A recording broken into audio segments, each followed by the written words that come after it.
I'm so sorry, guys. I haven't gone outside in like 4 days, like outside of my apartment, so I haven't gotten any leaves. So I don't have leaves for today. But don't worry, the bunnies aren't starving. They have plenty to eat. They just don't have leaves today. Hello, everybody. Not the keks. Pop and Kek so close to each other. Hey, please touch grass. I can't. It's been raining really hard outside.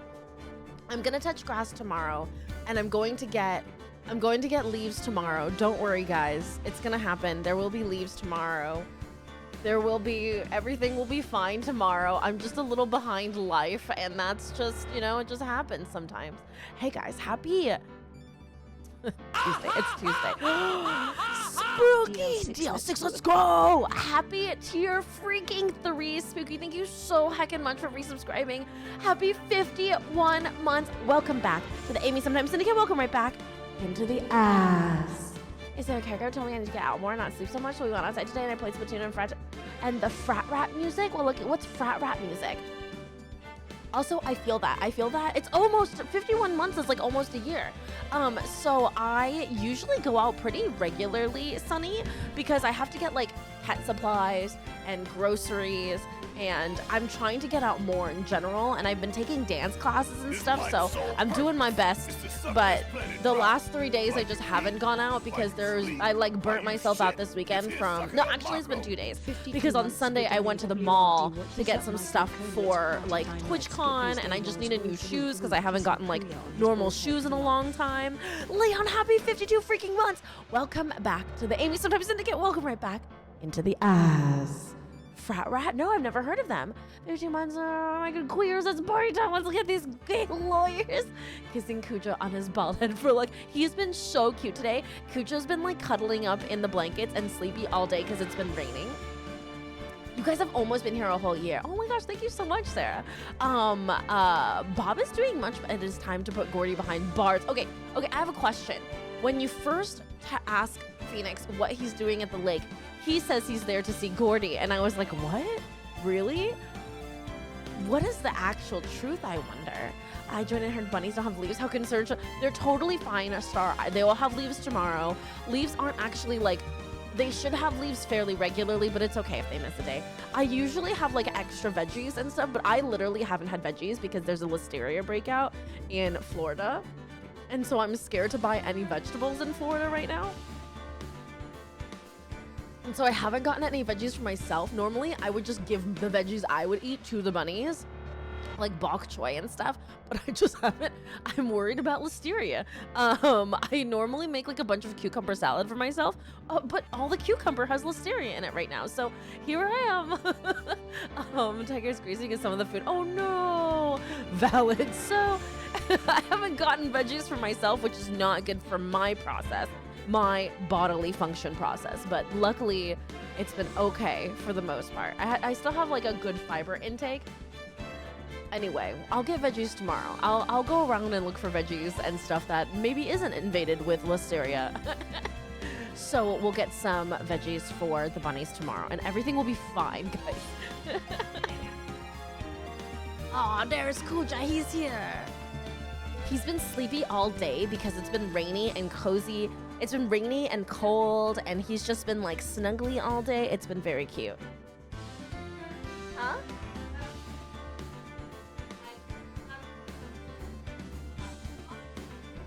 Oh, he was in the closet. Did he hiss at you? Kuja does this thing when he's really, thank you so much, Star. I'm panicking, I'm fine. No, I feel that deeply, Hermie, because Rainbow and I have been like, can we eat vegetables right now? I don't think we can. And so we haven't had vegetables because of like the listeria outbreak. Yeah, it's really scary. It's only cucumbers right now, I think. It's limited to cucumbers currently. Anyway, close the door, babe, if you want him in here. Oh, he's coming. He's after you. He's running. Thank you so much, Star. I'm sure I'll get fine veggies. It's just, oh, also Bob is doing better. He hasn't been falling over as much. I've been giving him CBD oil daily, like a lot, and I think it's helping him, and he's getting more used to it, so he's less like all over the place, high as a kite. And he's able to clean his toes without falling. Everything I'm eating bread, butter, chips, and don't know, Hermie. Well, I just bought a cucumber. Should I not? Oh, you're fine, Sunny. It's just like the Midwest and like, it's mostly the Midwest and then like Florida South area that has the listeria breakout. But I would Google it just in case, like check your CDC and stuff like that. For me, I'm like, our area has the outbreak. I don't know if it's all the way up there. Cause remember, I'm like literally the opposite side of the world from you. But yeah, look at Bob. He's cleaning his toes and he's not falling. I'm sure you're okay. They removed most infected veggies from every. Oh, okay. That's good to know. Or at least tried to. I mean, just be careful, be safe, you know? It's a shame because I really do love my cucumber salads. And recently I've just been seeing this TikTok guy who's really into Korean cuisine and culture. Speaks fluent Korean too, I think. And he's not Korean. And he makes like a whole bunch of really delicious looking cucumber salads. And I've been really craving cucumber salads, but I can't have them because listeria. Yeah, I'm just trying to be careful. I'm trying to avoid like spinach and cucumber. I just think my cucumber's like an apple. Yeah, I love him. He's great. Yeah, you can see, look at Bob. Look at Bob's balance, you guys. It's coming back. Bob has a vet appointment on Thursday. I think he has a teeth issue that I definitely want to get treated before it gets any worse. And I think it's pretty bad right now. The other bunnies are grooming him and taking care of him a lot and just watching after him, which has been really, really nice to see. And it also means that he's okay, you know? Generally, if the other bunnies are ignoring him, that means it's very, very dire. But luckily, the bunnies are taking care of him, snuggling him, and, you know, hanging around him. So it's actually really wholesome. Merlin's been when Bob was falling over, Merlin would come over to the side and just like lean against the side of Bob that was like unbalanced, and it's just really sweet. And it comes from Merlin too. Like when Beatrix got sick, he took care of her, and then when Alfie got sick, he took care of him. So I just feel like my poor little Merlin has been such a caretaker for all the bunnies in his life, and now he has to take care of Bob. Hello, Apu. How are you? Hello, Paradox. Yeah, I know. It's really sweet. He's a very sweet bun. He's had to take care of, he's been the baby bun like his whole life, so I learned it from watching you. Oh, Paradox. It was like, I heard that as a fixed, and I was like, there's no way. No. And so Bob is doing better, at least balance-wise, arthritis-wise. I have ordered like extra CBD oil for him, but him falling last time I saw scared because it's because he was panicking, Hermie, and so he was like really like trying to struggle to get up, and it's just really like I couldn't get to him in time, but luckily he was able to right himself. You know what I mean? And like that when he falls, he has to be able to get himself up again, because otherwise I have to consider other options for him. He has to either be separate from the other bunnies or something. So, oh my gosh, of course, Apu, you've been working so hard. You're basically at the beginning of the school year, right, Apu? So it's like extra work, extra strenuous, back to school days, all of that business, isn't it? Yeah, he's not having seizures, Hermie. He's not prone to them. I've seen bunnies have seizures, and it is really, really freaking scary. But I don't think his issues are that. His issues specifically are arthritis, and maybe he has a molar spike in the back of his jaw on the left side right now, is what I think is going on. From my experience dealing with a lot of bunnies with teeth issues and a lot of aging bunnies and elderly bunnies. But hopefully he is okay. He's pretty, I know, I wish he could tell us too, Sarah. Honestly, I think that if Bob tried to tell us, he wouldn't know either. Hello, Chris, you're not late at all. You're just in time. And God, it's not that, just bad balance. Yeah, it's just his arthritis. And now that I'm giving him his like CBD oil, I think that's really, really helping him. I'm really trying to avoid getting acupuncture for him, you guys, because I simply can't afford it.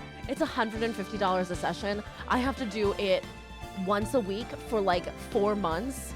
That's $600 a month times 4. That's $2,400 for 4 months of acupuncture. I like, as much as I wish I could, if I had that money, I absolutely would, but that is so much money.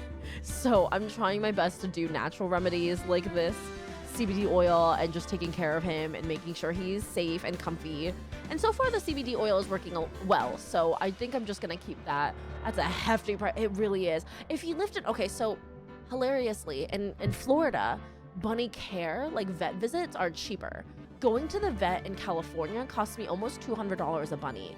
But going to the vet in Florida costs about $100 a bunny, depending on like how many bunnies, what the visit's about, et cetera, et cetera.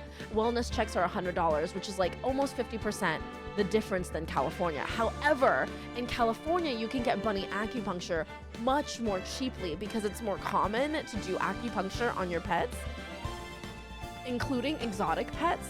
Whereas over here, there's like one acupuncturist that helps bunnies. Maybe look up how to do your own bun massage or like get a heated bed. I might get a heated bed for him, Sunny, but like the bunnies really hate heated beds. They really like to be cold. And if they want to be warm, they just cuddle together. I've tried heated pads for bunnies before, but I could definitely try that.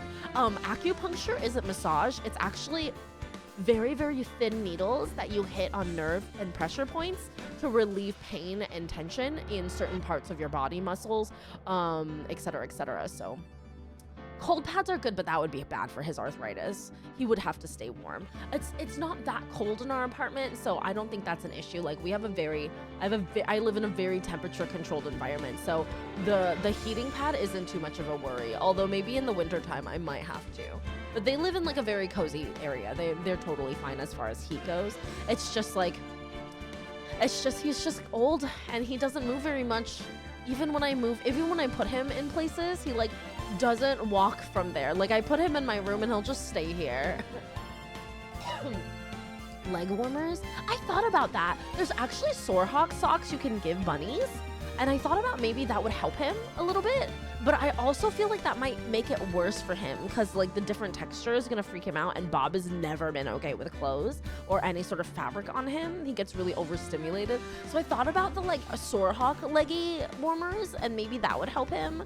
But I'm worried that it'll just make him more like freaky outy. You know what I mean?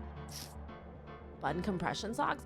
They have like a bunny Sorehawk socks where like bunnies, they like to lean on their heels, and when they lean on their heels, it wears down the little bunny, like the fur pads that they have on their feeties. And so sometimes you put little socks on their Sorehawks so that it doesn't wear down more and cause infection or discomfort.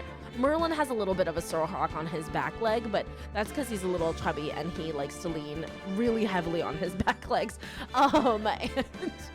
And so I thought about giving him bun socks, but it just makes the bunnies more like stressed out than helps them. Although I may try it for Bob if he gets worse. So far he's doing okay. I think I'm gonna trim his nails soon too. Tiger and Bobby are so similar, old men with bad legs. Oh, it's so common. It's just so common in pets because they lean on their little back leggies so often and they don't run around as much anymore as they get older, so the arthritis really sets in. And like I've tried chasing Bob around a little bit, and he runs perfectly fine when I chase him around, but I have to balance the stress of chasing him around versus the like exercise quality and life quality of like you know what I mean? So I've tried to put him in places and try to lure him with treats and stuff like that, but he just stretches his body and then loses balance. He refuses to run anywhere. Bob is just incredibly lazy and spoiled and has arthritis. So I'm hoping that they'll give me a nice diagnosis and maybe give me a couple of options on Thursday when I take him to the vet. So Thursday I'm taking him to the vet. He's a whole ass mood to me. He's like, I have arthritis, but it's fine. I don't have to move anywhere. All my food is right here. And it's like, oh, Bob. Rainbow and I were talking about it because we were getting really worried about Bob's head tilt and about Bob's leggies and him losing balance constantly. And we were just like, you know, we've given Bob a very good life, and that's all we could wish and hope for, and we'll just continue to give him as comfortable a life as possible until he doesn't want to anymore. You know what I mean? So that's what we're working with here right now. I don't think Bob is close to the end of his life, though. I think that once I fix his molar situation and I keep giving him the CBD oil daily, he's gonna be just fine. So I'm feeling very hopeful, especially after yesterday and today. Yesterday, he was literally here in my office begging, standing on his hind legs, totally fine. So I think it's just waking up in the morning. He gets really stiff, and then like throughout the day he gets a little bit more limber. Hey, now you see why the first two cases had the Columbo style show you the culprit intro? Because now in this case you can't trust if you've just been shown the culprit or not. I know, worst company. What's going on now? It looks like he has another 40 years in him at the very least, paired out. And Merlin has at least 100 million years left in him. All right, guys, are you ready? Let's get into it. Remember, on Thursday, we're going to be, on Thursday, I'm going to be part of a play called The Importance of Finding Ernest by Oscar Wilde. It's actually one of my favorite Oscar Wilde plays. I hope you guys will join us for that. That'll be at 11 p.m. Eastern Standard Time on Meadow's channel, twitch.tv/Meadow. Meadow's actually the brand new leader of the Twitch's Women's Guild, along with Ash Said Hi. They're both fantastic, incredible, amazing streamers, and I'm so excited to be part of this. Every time Meadow invites me to any sort of project that they're working on, it's just like so incredible and so cool, and I have so much fun. The last time I worked with Meadow, Meadow invited me to host the theater jam last June, and it was incredible and spectacular. So I'm very, very excited to be working on The Importance of Being Earnest as an actor this time. So, and there's honestly bad teeth, bad legs. Oh, alright, like how the past few years got on most of her teeth removals when she died, exclusively wet food. Well, luckily for me, Kuja only eats wet food. I was told I have to brush Kuja's teeth regularly because it is very common for elderly cats to lose their teeth, and if I just keep up with the dental hygiene for him, it'll be okay. So I'm gonna try to do that, and hopefully I won't have to remove all his teeth. But he pretty much only eats wet food anyway because of his skin, like his skin type and the type of cat he is. Yeah, but have you found Ernest or not? I've been meaning to ask him if he could lend me his air fryer. I have not found Ernest. It doesn't seem like anybody truly is an Ernest. We're also going to be raising money for To Write Love on Her Arms. Today is National Suicide Prevention Day, and we're not doing anything today, but To Write Love on Her Arms, twitch.tv/TWLOHA is raising money right now for the entire month. It's Mental Health Awareness Month. Today is National Suicide Prevention Month. These are all really incredibly passionate topics of mine, and I'm really excited to be part of To Write Love on Her Arms ambassador program, streamer ambassador program this year. I will be doing a fundraiser later this month when I come back from TwitchCon, and I'll have a lot of fun things that we'll be doing that I'm planning, so look forward to that. I trust you were off book during rehearsal and everything went well. I think I did really well during rehearsal. I've now had 2 dialect coaching sessions, and the dialect coach was very encouraging and said I'm doing really well with my accent, so I'm very excited to bring to you my a little bit hoity-toity high British accent. Diego and Dora were both 14 and have all their teeth. If that eases your fears a little, we simply can't brush our teeth. They will not allow. Oh, okay, that does ease. Do you guys do like greenies or anything spooky? Because I was told like accent sneak peek. Should I do like a line? No, I don't want to do like a line. Let me read what Spooky just wrote. Diego and Dora are both 14 and have all their teeth. That eases your fears a little. We simply can't brush their teeth. They will not allow it. I think I did a pretty good job. I feel like my British accent has been really heckin' good, and I've never been able to do a very good British accent, and I think it's really crisp now. What else? That was really good. Thank you so much. It's so clean too, I feel like, which I'm really proud of, because my default accent is obviously this one, but my accent that I'm most familiar with is like an East Coast, Long Island, like New York, New Jersey kind of accent. And so a lot of times when I was practicing the British accent, I would be speaking with a New Jersey accent. It was really weird. Greenies actually kept my dog's teeth good until she passed. You can do that alongside a brush. That would be the best outcome. Oh, okay. Maybe I'll try the greenies then. Lady Amy, sometimes oh my God, I wish that would be so cool. I have dry wet food and how much water he drinks helps his teeth. I think, oh, that's good, Hermie.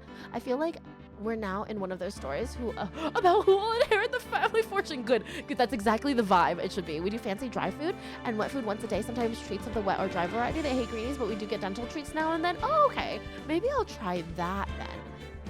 I didn't know how effective greenies were. I was gonna ask my vet when I go back. Kuja gets his rabies shot at the end of the month. Lucky him. And then I think in like a month or 2, he gets the chop, you guys. I'm doing a lot of fancy wet food and fancy kibble as well. I'm currently deciding between 2 brands actually, of like the Sphinx favorite brands are Tiki Cat and Earthborn and Wellness. And I think pure like a fancy, like a really high-end fancy feast, but I'm leaning on Earthborn and Tiki Cat right now for the food that I'm gonna give Kuja once he hits past kitten age. So, no, the chop. Crunchies help scrape teeth. The kibble then, he's not supposed to eat that like the thing is with Sphinx cats is they're not supposed to eat too much kibble. They're supposed to, it's like 99% wet food for them. You know what I mean? For their skin. And so I'm very much like, ooh, what do I do in that case? You know? So he does love his kibble though. I might just get him really high quality kibble and hope for the best. I definitely support trying to brush his teeth now and then. If Sphinx cats are prone to teeth issues, I have no idea. Anything you do when he's younger will impact his whole life. I getting him used to the. Oh yeah. And he's really good about grooming and stuff like that. I think I can get him to. I think I can brush his teeth fairly easily because I can cut his nails with no problem. I can clean his nail beds. I can like the cat is very, very good at being groomed. So I think all of that is very good.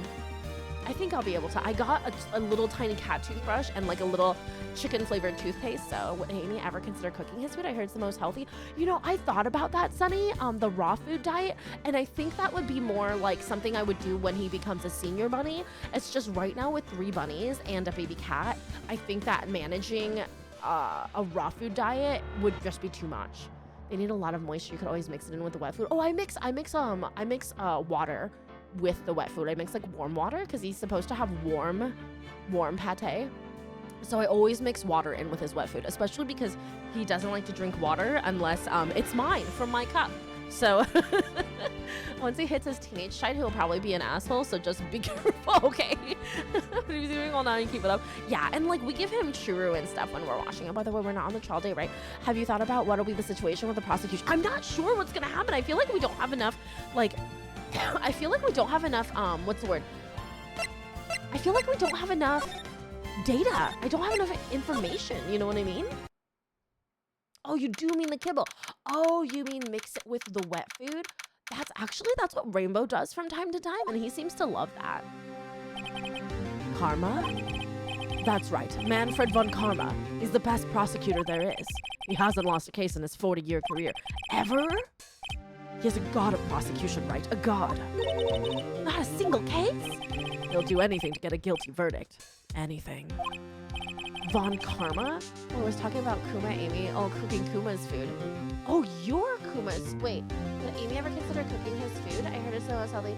Kuja, right? Yeah, no, I know about Kuja. But I mean, I take care of 3 bunnies and a cat right now, and that's a lot to manage. And like making food for a cat, I feel like I feel like with the food out there available that Sphinx owners really like and prefer and recommend, I don't have to do that until like much later in his life. And I'd probably be adding to the wet food. So I'd be getting like wet food, and then over time, like depending on if he needs more nutrients or as he gets like older and stuff like that and needs like a specific more specific diet for his skin, as I get used to what will work for him, because it might take some tweaking, I might add like quail eggs, etc., into his food as I need to. So it really depends. I don't know. I thought you had it. Rainbow just came in. Where's our son? I don't know. Cats thrive on routine and variety. I might try that. Oh, we're gonna meet a new prosecutor. Sounds like someone else I know, Edgeworth. And this guy's named after Manfred von Richthofen, aka the Red Baron. Like Snoopy. No, I'm kidding. Dory-chan, hello. Honestly, cats are so sensitive. It really is reasonable. Just work with what you're confident with. Yeah, I'm gonna start him on the Tiki or Earthborn, and then I'm just gonna see what works for him as he gets older. Right now, he's on kitten food, so he's on Royal Canin kitten food, which is like the best of the best, basically. And so I'm just like keeping it that. There are more healthy wet food brands you can buy for Kuja. I heard the grocery store is really bad. Oh yeah, no. I'm getting him very, very fancy cat food. Tiki Cat and Earthborn are all like incredibly bougie cat food brands. You're about to meet a character of all the Red Baron though. I'm actually really excited about this. You don't understand. I mean, he'll really do anything. Manfred von Karma is a man to be feared. Tiki Cat. Oh, you know Tiki Cat, Missy May? Do you reckon? Okay, so like, I'm trying to get people's opinion on like if they prefer Tiki Cat versus Earthborn, and a lot of Sphinx owners seem to really like Tiki Cat and Earthborn equivalently, plus the expensive Fancy Feast, the hoity-toity Fancy Feast one, and I'm just like, well, how do I choose? You know. The person who had Kuja beforehand, the owner of Kuja prior to us, used was recommending wellness? Earthborn, I think? I'm not sure. He taught me what it really means to prosecute. What? Just picture a prosecutor as vicious as me, multiplied by a factor of 10. The way he said it, he taught me how to prosecute. What are you trying to say, Edgeworth? Is this your ex? So was he your teacher then, Mr. Edgeworth? Something like that. Oh. And now he's trying to get you found guilty? What a creep. Honestly, with designer cats, it's good to do expensive stuff. No, it's specifically Sphinx cats. It's not all cats for me. It's just this one. Oh, wait. Maybe he's planning on losing on purpose to help you out. Not a chance. He hasn't lost once in 40 years. 40 years! He's as ruthless as me times 20. He keeps going up in his number calculations. That's pretty ruthless. Like I said, he's a god amongst prosecutors. I guess that's something like Mia was to me. You know, Oliver loved Tiki. Also, just a little tip: if you ever has an upset stomach, Tiki Cat has this excellent pumpkin puree food. Pumpkin does. Oh, thanks, Leon. Thanks for that. Wait, okay. Leon uses Tiki Cat. Usahime's. Maybe I am gonna go with Tiki Cat. My local pet store that carries Tiki Cat does a really good discount on Tiki Cat products too. Speaking of Mia, Maya? We could really be using Mia's help right now, don't you think? Oh, I can't, sorry. I really tried, but I couldn't reach. You couldn't reach? I think it's because I haven't been training. My powers are weak again. Oh man, what bad timing. Lots of variety. Yeah, they have lots of different flavors, which I think is really good. I'm really sorry. I'll try my best. I hope so. What are you whispering about? Oh, it's, nothing. Well, it's time. Let's head in. I love that he doesn't change his clothes. Oh, you guys like Tiki too? Okay, maybe Tiki is the brand I'm gonna go with. I like their branding a lot. It's really cute. I think I should grab a can of chicken pumpkin pate when my beans have tummy problem. Aww. This cat talk prompted me to give salmon jerky treats to our cats. Bless your cats. And you're welcome, Spooky's cats. Court is now in session for the trial of Mr. Miles Edgeworth. The defense is ready, Your Honor. Oh my god. Mr. Von Karma? Is the prosecution ready? Fool. You seriously think that I would stand here were I not completely prepared? I won't eat them, but everyone else is happy with the looks from Pennsylvania. Yeah, I'm grabbing the freeze-dried duck for my... Aww. Right, my apologies. He's even got the judge scared. Very well, your opening statement, please. I heard freeze-dried chicken hearts and livers are a good way to get them raw meat. Yes, liver and hearts are really good for cats. Decisive evidence. A decisive witness. What else could possibly be required? Nothing, of course. That should be fine. The prosecution may call its first witness. What's with this guy? Is he royalty or something? How am I supposed to fight against this? I call the detective in charge of this case, Detective Dick Gumshoe. Okay, Gumshoe's first. Let's see how this goes.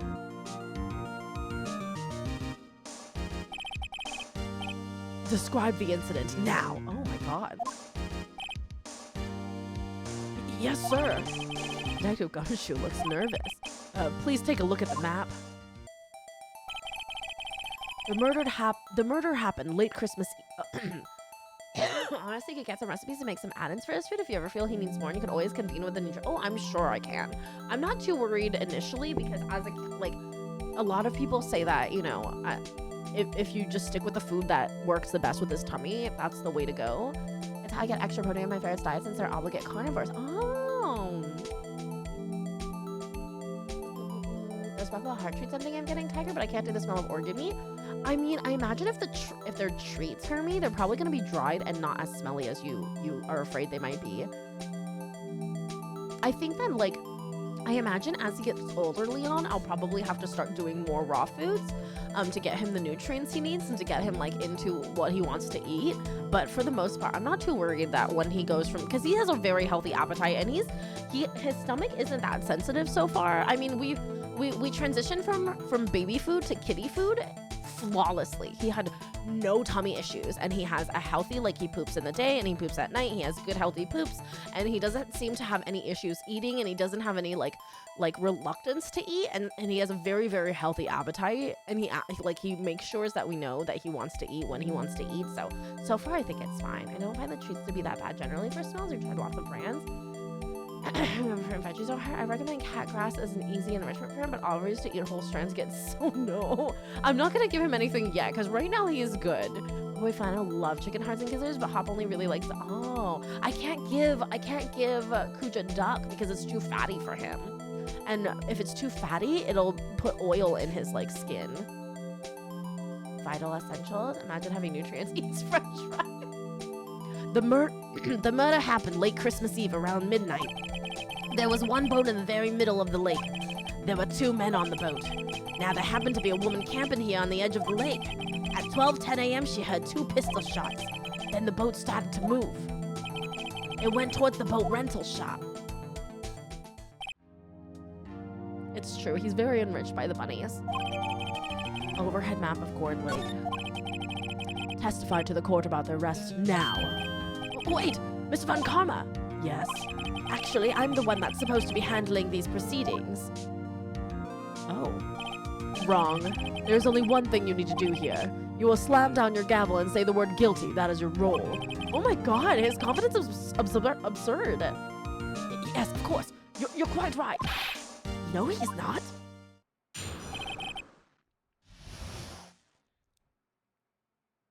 He is. He's mostly just rough with me and Rainbow. Pure Bites is also a good limited ingredient brand. Oh, Pure Bites. Yeah, this asshole. When do we solve the mystery of whose job it is to set the confetti in the courtroom? Well, Karma's a grade A asshole. He's actually, I hope he's the killer so we can put him behind bars. Yeah, the Edge was underhanded with how he operates. I honestly, Edgeworth like grew on me in the last case. That this time, like in comparison, Von Karma is like way, way worse. A man called into the station around 30 minutes after midnight. We headed to the scene of the crime as fast as we could. That's where we found Mr. Edgeworth. Now, I didn't suspect him of anything at all, but the next morning a body was found in the lake, so we had to arrest Mr. Edgeworth. I see. Very well. Begin your cross-examination, attorney, now. Dude. A man called into the station around 30 minutes after midnight. You received a call from a man? Yep. But you said there was a woman camping there. She was the one who heard the 2 gunshots, right? That woman and the man who called in the report are 2 different people, obviously. Different people? There were 2 witnesses. Heck. Their testimonies were quite similar, however.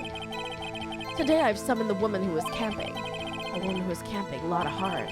What happened next, detective? We headed to the scene of the crime as fast as we could. That's where we found Mr. Edgeworth.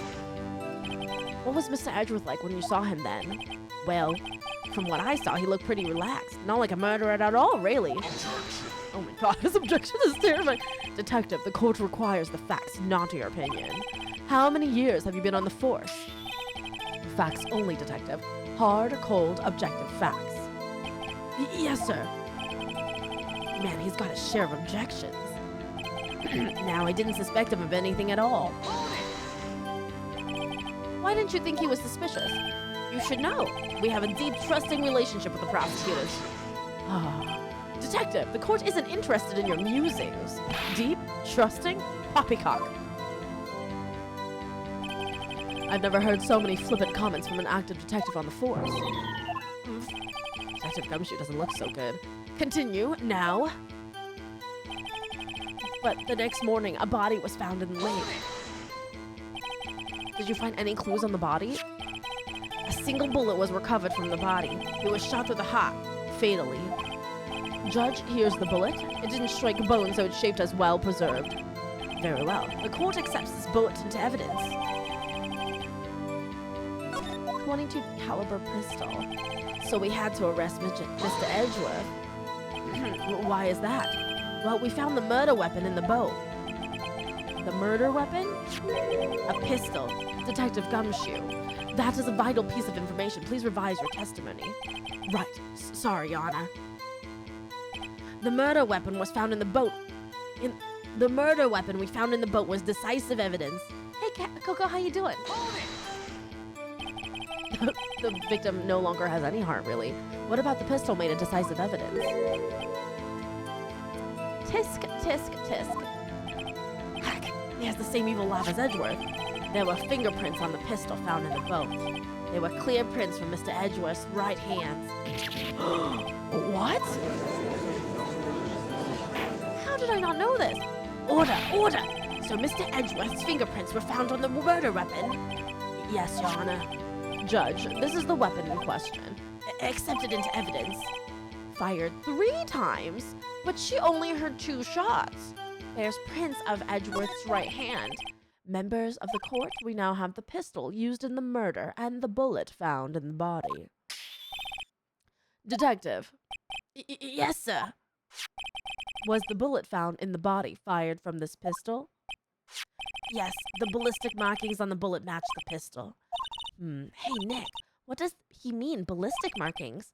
Shocking to imagine someone here does not know something as basic as ballistic markings. Nick, he's glaring at me. Very well, I'll explain. Actually, Judge, you do it. Me? Ballistic markings are like the fingerprints of a gun. The barrel leaves distinctive marks on each bullet it fires. You can examine these ballistic fingerprints to see which gun fired the shot. It's quite accurate. Indeed. This leads to one inevitable conclusion. The bullet found in the victim's heart was, without a doubt, fired from this pistol. This pistol, which, as you may recall, was covered with the defendant's own fingerprints. That's actually really damning evidence that would have helped me a lot.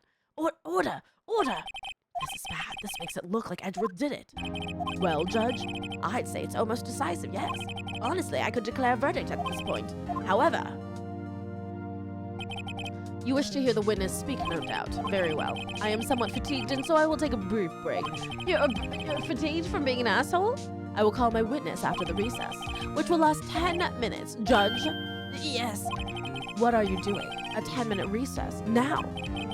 Wait, Just playing your flimsy gavel and get on with it, man. Yes. There's no way a prosecutor can talk to a judge like this. This court will take a 10-minute recess. Who's running this court anyway?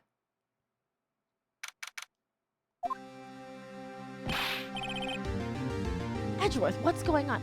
Hey, may I post some links to Etsy cat toys? My cats love you. Oh, sure. Thank you so much, Sunny. That's really nice of you. I'll check them out. I'll check them out after stream. And I recall hearing in recent years that the concept of ballistic markings is considered reliable compared to before. Oh, really? Is it because there's like all the guns are made a certain way now and by like machine quality, and so you can't really say that like one or the other is exact anymore? Edgeworth, what's going on here? Hey, Infamous, how you doing? Your fingerprints were on the murder weapon. And that foggy photo makes one thing clear. The only one who could have shot that man was the person in the photo. True. Was that you in the boat? Yes, it was me. What? But you must believe me, I didn't shoot him. Then who did? I don't know. You don't know? Weren't you right there? I heard a gunshot from very close by. Then the other man fell from the boat. He was shot from the other side? I can't say why, but I thought at the time that he had shot himself. You mean it was suicide? What was I gonna see in this universe? Is so scary. Amy just gonna eat some lunch. Oh, nice. That's the only explanation I can come up with. Huh. How am I going to convince anyone of that? Say, Maya? Huh? Oh, what? Any progress with Mia? Oh, sorry. It's no good. I know. I'm no good for anything, am I, Nick? If I can't call my sister, I might as well not be here, right? Yeah, you're useless. No, I need you here. I'm doing pretty good, Infamous. No, of course not. I need you here. I can see you're always trying to help out. Even if you don't actually help, it's the thought that counts, right? It's okay, Nick. You don't have to make me feel better. I don't know anything about trials or defense. What's more, I'm a spear medium who can't even contact spirits. Oh, everyone has their off days. I mean, I've just been getting lucky lately. But you never know when my luck is going to run out. You really shouldn't be saying that right now, Phoenix. Really? Oh, whoa, right. Don't jinx this case any more than it already is. It's bad for my heart. Oh, so sorry. Oops. Court is back in session. Mr. Von Karma, call your witness. Yes. Will Miss Lotta Hart take the stand? Lotta Hart, you are a research student at a university? That I am. Good. Begin by telling us what you saw the night of the incident, and don't add anything trivial or subjective. Understand? Y'all need to learn some manners. Understand? Yeah. I understand. Very well. Your testimony, please. Y'all. It was Christmas Eve, just after midnight, I reckon. I was in my car. I heard this bang come up from the lake. When I looked out the window, I saw two gents in a boat. Then there was another bang. There wasn't nary a thing on the lake but that boat. Enough. Huh? Judge, she happened to take a photo of the incident. This is that photo, accepted as evidence. Well, this is a surprise. This looks like the very moment of the murder. There's no flash, though, of a bullet, so not actually the very moment of the murder. Order! I will remove people from this courtroom if I do not have order immediately. As the witness testified, she looked at the lake when she heard the shot. There were no other boats on that lake, so the man in the boat with the victim must have been the one who shot him. Yes, it was the defendant, Miles Edgeworth. Order! Order! I will have order! Well, Judge, the evidence is decisive. I have very little doubt about this case. Very well. This court finds the defendant... Wait, Your Honor. I haven't cross-examined the witness yet. A cross-examination? We have photographic proof. What question can there possibly be? This photo is worth 1,000 words, and they all read guilty. You lose. Or, do you claim to have found a contradiction in her testimony? Amy, did you see there's like a new game that's very similar to Until Dawn? Oh no, really? No, I haven't. Is it coming out in time for Halloween? Very well. If you have to, you may cross-examine the witness. You will only flounder and ask meaningless questions. You will fail to find anything. And then I will have you held in contempt of court. This guy is like a manifesting so hard. Nick, contempt? Contempt of court, you know? I guess I understand. Well, what are you going to do? Do you really think there was a contradiction with the facts in her testimony? I think there was. I think I noticed one little thing. Wow, I'm impressed, Nick. I didn't notice anything. Right, let's take him on. Yeah. I understand. I will cross-examine the witness. The casting of Frank Stone. Wait, is that what it's called, Paradox? Tisk, tisk, tisk. Very well. I pray for your sake this isn't a waste of time. Hey, Water. It was Christmas Eve just after midnight, I reckon. Just after midnight, you say? In other words, it was no longer Christmas Eve, but Christmas Day. Huh? Yeah, well, yeah. I know you want to find contradictions, but really... I hope your next contradiction is a little more relevant to the trial. Witness, continue your testimony. I was in my car. I heard this bang come up from the lake. So you weren't looking at the lake at the time? Nope. I looked after I heard... Wait, no. Y'all, I reckon I looked after I heard that noise. Sorry, I lost the accent. It's only now that we have the concept of contempt of court held over our heads and not, during all the shenanigans. That's one of the hot games right now. Choose your own adventure. I've seen bits in... Oh, really? The casting of Frank Stone? I'll have to check it out. Why did you buy 3 packs of Uno cards, Water? Hold on, I'm looking at casting of Frank. I love those kind of games. It doesn't look like it's the same company that did Until Dawn, but I definitely want to. Is it a horror game? It looks like a horror game. It looks really cool. It's by Supermassive Games, who have done. Oh no, it is by the same people that did Until Dawn. Oh, interesting. Okay, I'm so shocked that I didn't hear about this. Hold on, guys. I have to put it on my wish list or something. Casting of Frank Stone.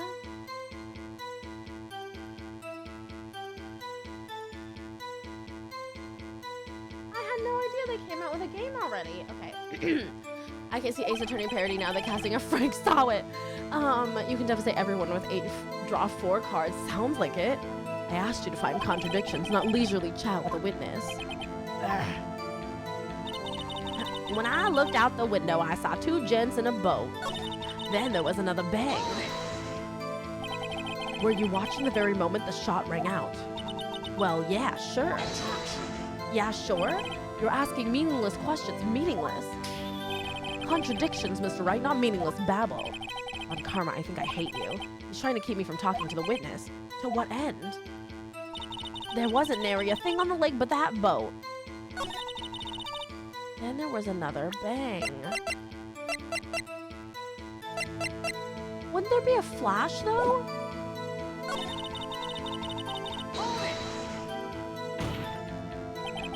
I'm surprised they released a new game recently, isn't it? Until Dawn. Yeah, absolutely it is, Star. Are you sure about that? Yeah, sure as a country gal can be. That sounds pretty sure. Press further. How come you're so sure? Well, heck, I scanned the whole lake. Scanned the whole lake? It almost sounds like she was more interested in the lake than the boat. Miss Hart, you... God damn it, Von Karma. Mr. Wright, the witness has answered the question in full. No need for further questions. Objection sustained. That's what I'm... Sustained. Yes, of course. Oh, great. What am I supposed to do now? There weren't any contradictions in there. Sorry, Nick. If only my sister were here. Maya's really taking this hard. And I reckon... So my car, I heard this bang come up from the lake. When I looked out the window, I saw 2 gents in a boat.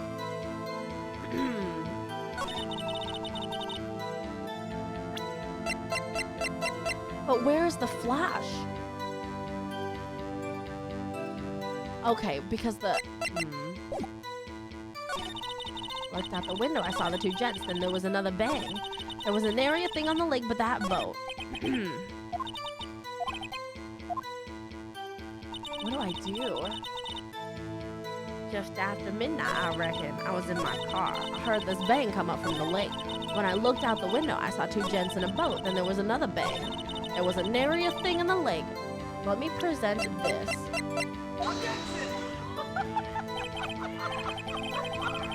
The Monopoly stream was so fun. Oh, I'm so glad you liked it, Infamous. Your Honor, what do you think about the witness's statement? I'm not sure I follow. It clearly contradicts the, I thought... Oh, damn it. You don't sound very convinced, Mr. Wright. Objection overruled. Damn it. You had to ban the Star game. People were raging. God damn it. There was nary a thing on the lake but that boat. Have you played Monopoly Deal? I have not, Chimeric. Welcome to the stream. There weren't any contradictions. Hi, Divine Moon. How you doing? It was Christmas Eve just after midnight, I reckon. I was in my car. I heard this bang come up from the lake.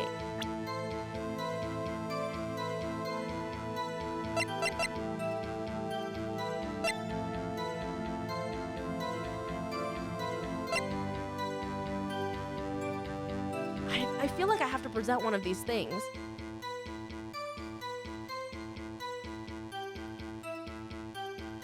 I'm doing so good, Divine. Glad to have you here.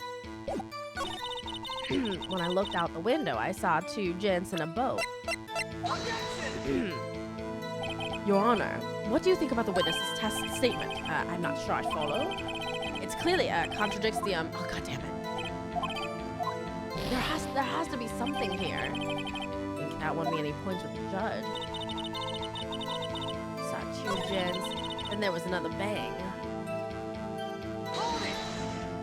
This is is when I was a kid and it was new. I've been looking into Space Marine 2 game because it looks sick. Oh, I mean, the lore is really cool, Infamous. I'm sure you can I'm sure you'll get it when you play the game. Were you watching the very moment the shot rang out? Well, yeah, sure. I'm asking meaningless questions. Meaningless. Thanks, Onion. I'm not pressing enough, I think. There was a nary thing on the lake but that boat. Jensen about, I heard this bang come up from the lake. I was in my car. What? Why were you camping there anyway? I'm a research student at my university.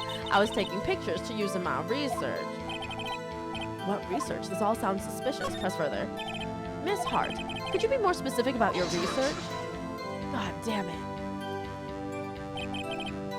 What does the witness's motive in camping by the lake have to do with the case? The answer is nothing. I object to this line of questioning. Objection sustained. Oh, wait, now I'm the one who says that. Well, then say it already. Objection sustained.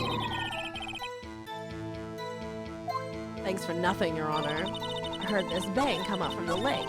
It was Christmas Eve just after midnight, I reckon. I was in my car.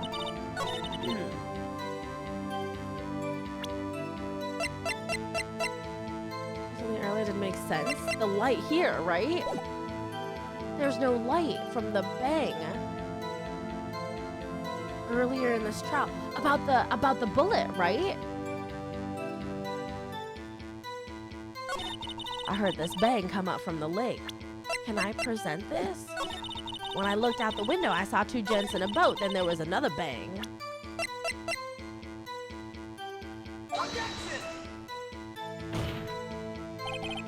Your Honor, that statement contradicts this evidence.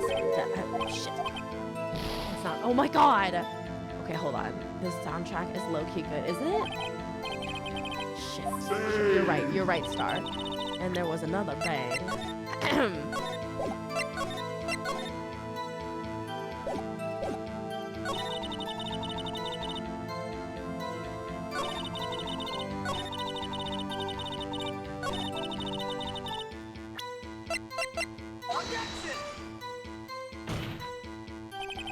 Your Honor, that statement contradicts this. God damn it. No!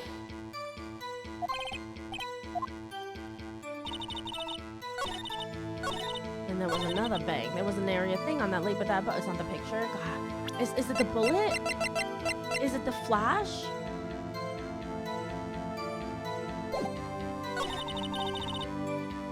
Pull it together, Phoenix. I'm suffering! And there was another...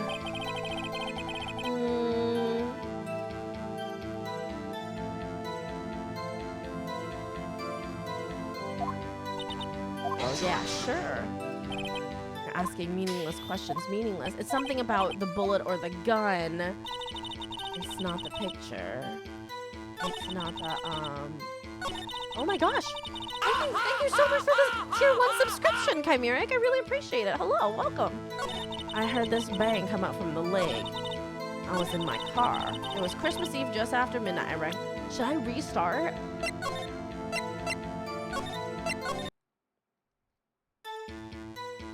And there was another bang. There was a bang, but did she see a flash? Your Honor, that statement contradicts this evidence. God damn it. There's only one bullet, though. Hold on, wait a second. If there's so many bangs, where are all the fucking bullets? Then there was another bang. From fucking point blank? Your Honor, that statement contradicts this evidence. It does? I don't see anything contradictory. What? Shit! Is that not where it was?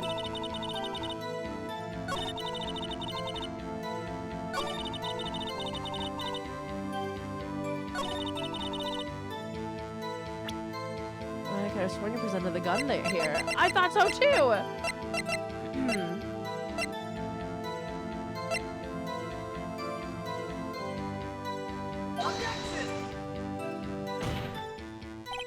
Your Honor, that statement contradicts this evidence.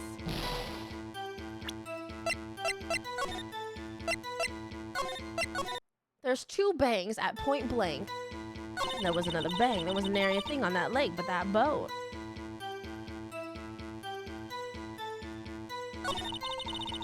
Give them all the evidence and hope they figure it out on their own.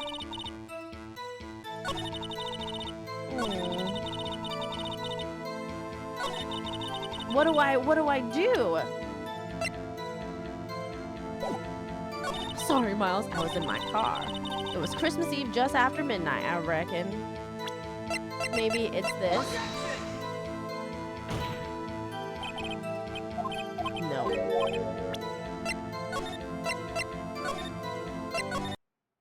What could it be? I saw two gents on a boat. I had this bang come up from the lake. I was in my car. It was Christmas Eve just after midnight, I reckon. If you quit the game, you won't lose. But I don't understand what I'm missing.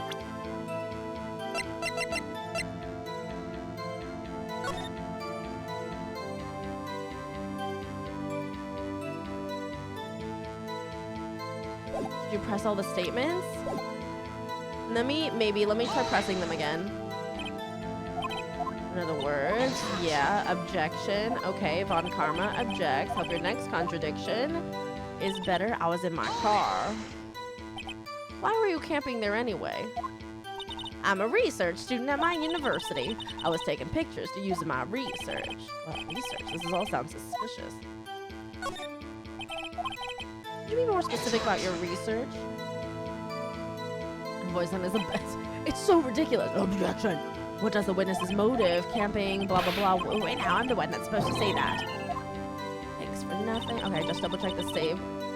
You do need... Okay. I heard this bang come up from the lake. So you weren't looking at the lake at the time. I looked after I heard that noise.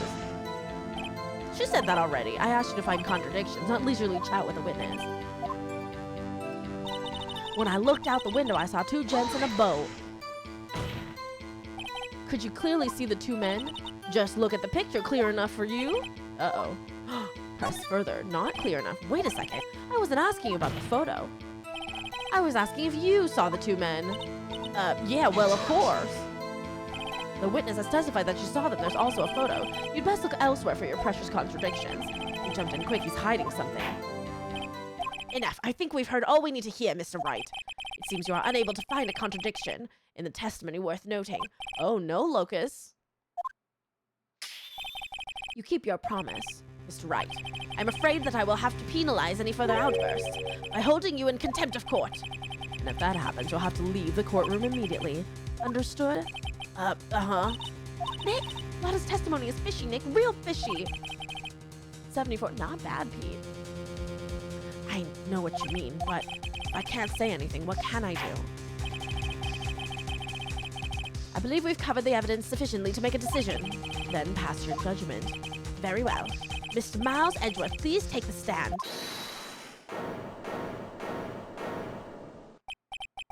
Who was that? It was me. Maya. Is something wrong? Do you need to use the facilities? No, I do not.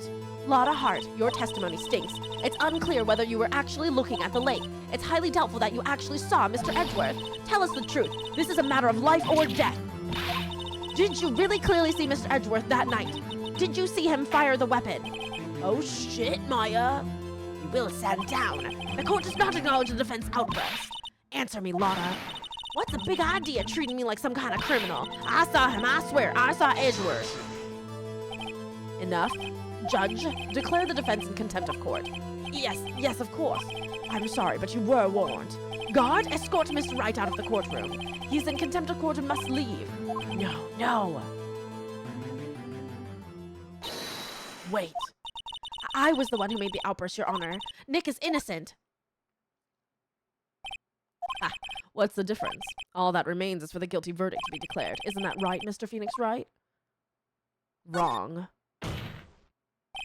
If she saw Edgeworth, shouldn't she be able to identify him? We should have a lineup of Edgeworth lookalikes. Wrong. What? Did you hear what Miss Hart just said?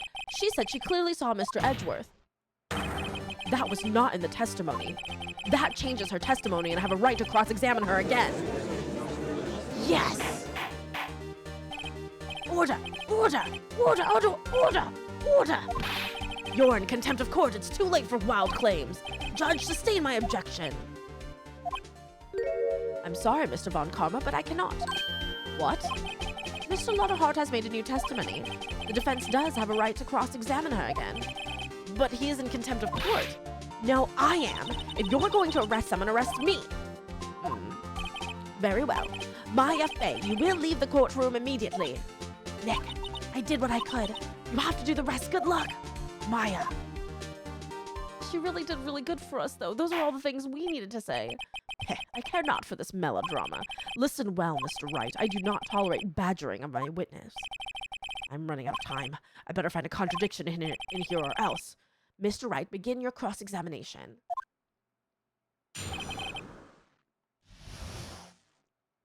Come on, Lotta. I saw it clear as day. The man on the boat was Mr. Edgeworth. That's it? Uh-oh, I don't know if I can find anything in that, but I can't squander my efforts either. I saw it clear as day. The man on the boat was Mr. Edgeworth. Well, what about the other man? You cannot expect to be allowed to blithely ignore your promise, Mr. Wright. I believe you claimed there was a contradiction in the witness's testimony. Well, find it, if you can. Mr. Wright, I have to assign you a penalty. There. That's it? Uh-oh, I don't know if I can find anything in that, but I can't squander my efforts either. What?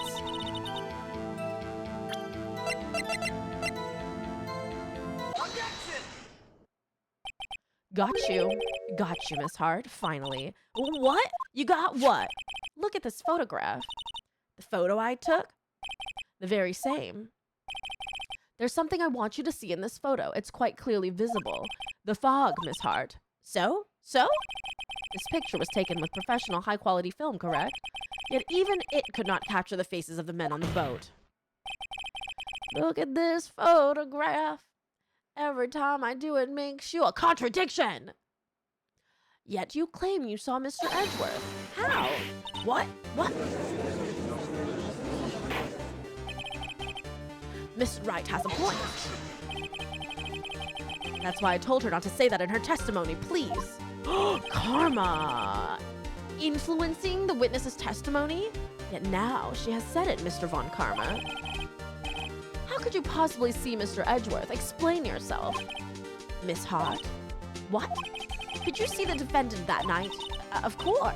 I said I could, and I meant I could. Then please testify as to the circumstances of your sighting. I did it. I finally found a hold of McCarma's carefully vague testimony.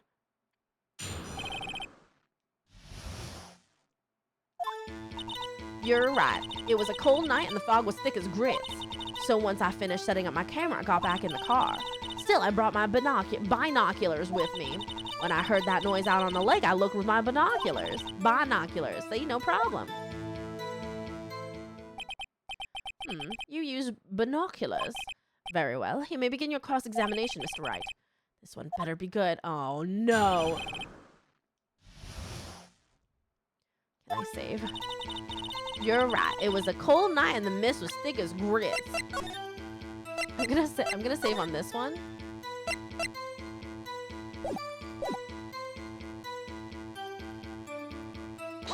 Can I press, or are they gonna hold me in contempt? So how could you see Mr. Edgeworth? Now just hold your horses for a second.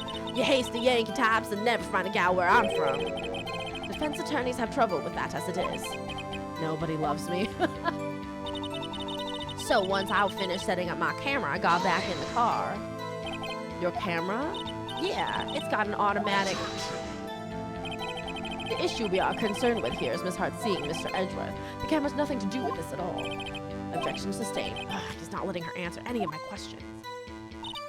Still, I brought my binoculars with me. Binoculars? Yeah, binoculars. Yesterday, you mentioned that you were out looking for shooting stars, correct? Well, yeah. Wouldn't you need a telescope, not binoculars for that? I've got doubts about your camera, too. Was that really to take pictures of meteor showers?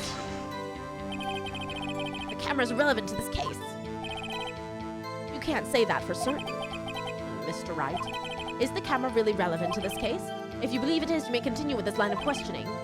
But know this, if you find nothing with this, there will be consequences. Well, Mr. Wright, do you wish to press further about the camera? Press further. This is a make it or break it time.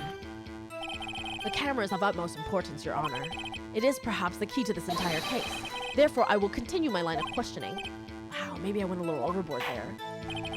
Very well. Miss Hart, you will testify to the court about the camera. Yeah, I hear ya.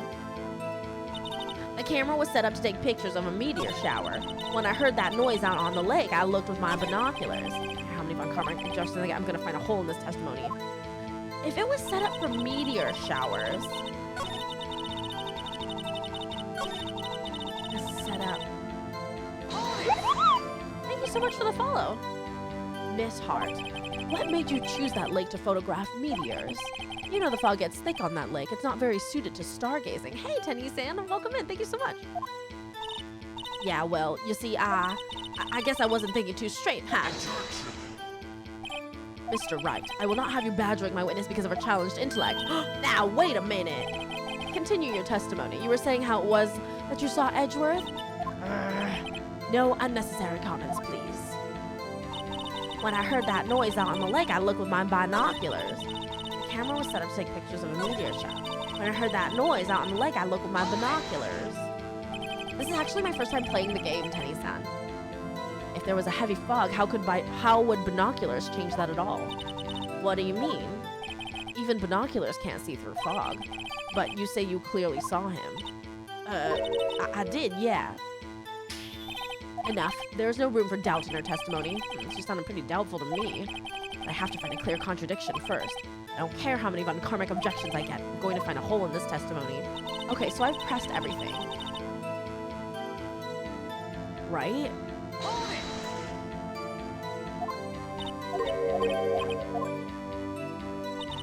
So once I finished setting up my camera, I got back in the car. Yeah, it's not an automatic issue or concern. The camera has nothing to do with objection sustained. I'm letting her answer any of my questions. The camera was set up to take pictures of a meteor shower.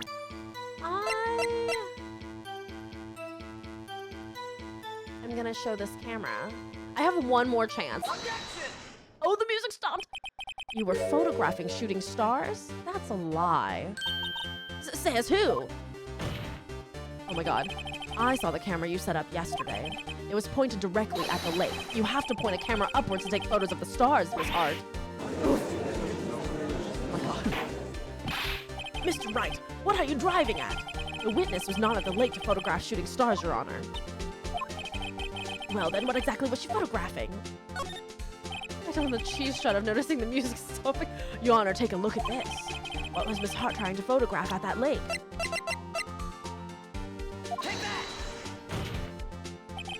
Calm down there, Maury. Maury. Miss Hart, this is what you were trying to photograph. What's this, a newspaper article?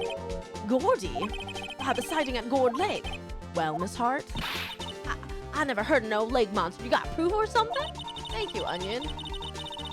Let's see you prove that I was down lake trying to photograph this Gordy. I have proof. I have it. Proof. Intriguing. Very well, let's see it. And no joking around this time, please. What is the proof that this witness is trying to photograph Gordy, the lake monster? Isn't it that the... Oh, shit. The article literally says that the big noise that happened... It has to be the article. Wait. Do I show the camera again? Oh, God. The proof, Miss Hart, is your own camera. Your camera was set to take photos in response to loud noises, correct? Thus, this photograph here taken when a gun fired on the lake. And here, this article about Gordy. According to this article, Gordy made a loud noise when it emerged. Well, you were trying to photograph Gordy, weren't you? That's why you had set your camera to respond to loud noises. Order! Order! I see. I too thought it was a little strange. Yeah, sure. Well, Miss Hart? You were camping there to try and take a photo of Gordy, weren't you? Yeah, not bad. Are all you lawyers that smart? So smart, boy. I was down there trying to photograph Gordy. You got me. So what? Huh? That don't change what I saw, does it? Exactly. What you just used several precious minutes of our time to prove is nothing more than that the witness is an idiot who thinks monsters exist. Hey! But as she so succinctly said, so what? Changes nothing. Not true. You were hiding the whole thing about Gordy for some reason. I know it. What could it have been? Whatever it is, I'm getting to the bottom of this. Miss Hart, why did you hide the fact that you were searching for Gordy from the court? Please revise your testimony. Right. Fine. I'll testify. It won't change nothing, though. Something will change. It has to. And I'm going to spot it.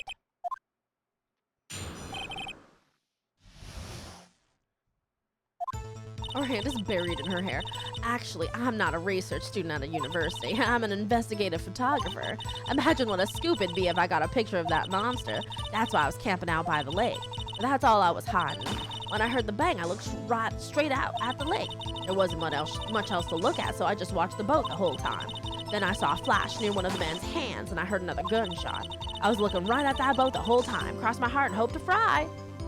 Oh, God. No, I'm gonna save. Well, Mr. Wright, you may cross-examine the witness. The witness's testimony is unchanged from before. Whether she is a research student or a photographer has no bearing in this case. There is no need to waste more of our time with another pointless cross-examination. I claim the defense's right to cross-examine the witness, Your Honor. My karma's up to something, I know it. He doesn't want me to cross-examine her because why? Was there a contradiction? Very well, you may begin the cross-examination. You seem sure of yourself. You must have something in mind. Ha, that would be a first. Ha ha ha ha. Very funny. You understand that this is your last chance at a cross-examination, Mr. Wright? If there is no problem with the testimony this time, we will let the witness leave. I will announce my verdict at that time, Mr. Wright. Understood? Yes, Your Honor. Oh, God. Lotta's new testimony. Can I save? Hold on. Actually, I'm not a research student at the university at all. Fucking. Okay, all right.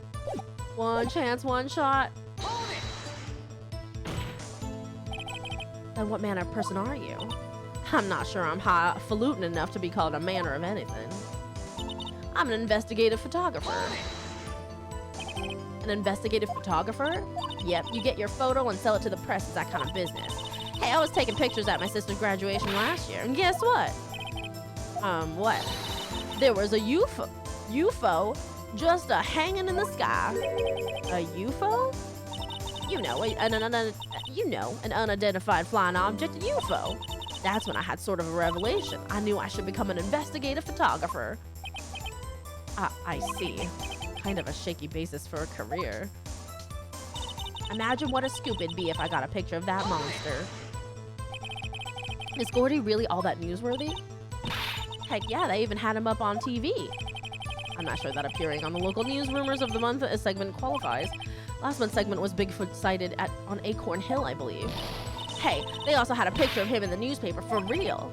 Mr. Wright, this is one fight I do not believe you can win. Let's keep moving, shall we? Yes, Your Honor. That's why I was camping out by the lake. That's why you put the automatic sensor on your camera? Yep, borrowed it from a university professor. It analyzes every sound it picks up, and when it gets a bang, it snaps a shot. Yep. So how many pictures has it taken so far? The only time the camera triggered was that night. But that's all I was hiding. When I heard the bang, I looked right straight out at the lake. There wasn't much else to look at, so I just watched that boat the whole time. When I heard the bang, I looked right straight out at that lake. Exactly what sort of sound was it? Well, I never heard one before, so I can't say for sure, but it sounded like a gunshot. It was a lot sharper a sound than I would have expected. There wasn't much else to look at, so I just watched the boat the whole time. There wasn't much else to look at? Yep. I don't know. If she heard a bang and she thought Gordy was out there, I can't doubt she'd waste any time looking at a boat. What? What did I do now? What are you giving me that look for? Definitely suspicious. Maybe it's time for some evidence. Witness, continue. Hold your hush, puppies, Pops. I'm getting there. Then I saw a flash near one of the men's hands, and I heard another gunshot. Was there nothing on the lake with the boat at that time? Huh? Wait, so you're thinking maybe he was shot from some other place? I don't think so, nope. The lake was smooth as glass, nobody was on the shore neither. I better find some sort of contradiction. If the lake was smooth as glass and nobody was on the shore, how would she know that if she was looking at the boat the whole time? There was a beat on karma. There has to be something.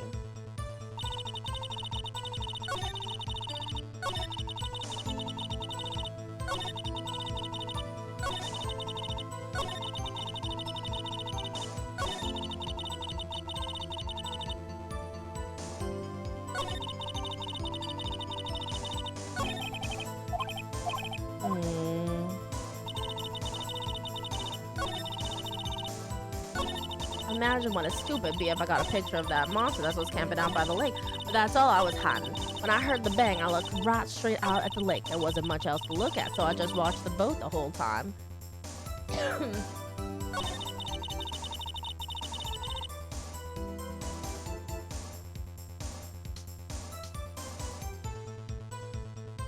Is it?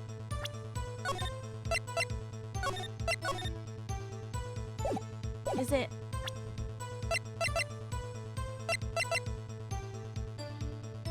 If she heard another bang, wouldn't she get more photos? Wouldn't there be more than one? It was fired 3 times.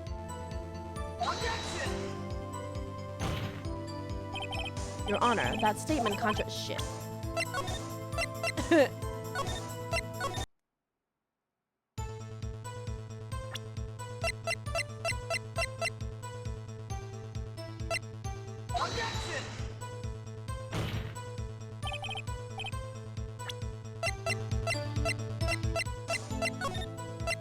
Nope. It's not this one, I don't think, actually. Did I do the photo?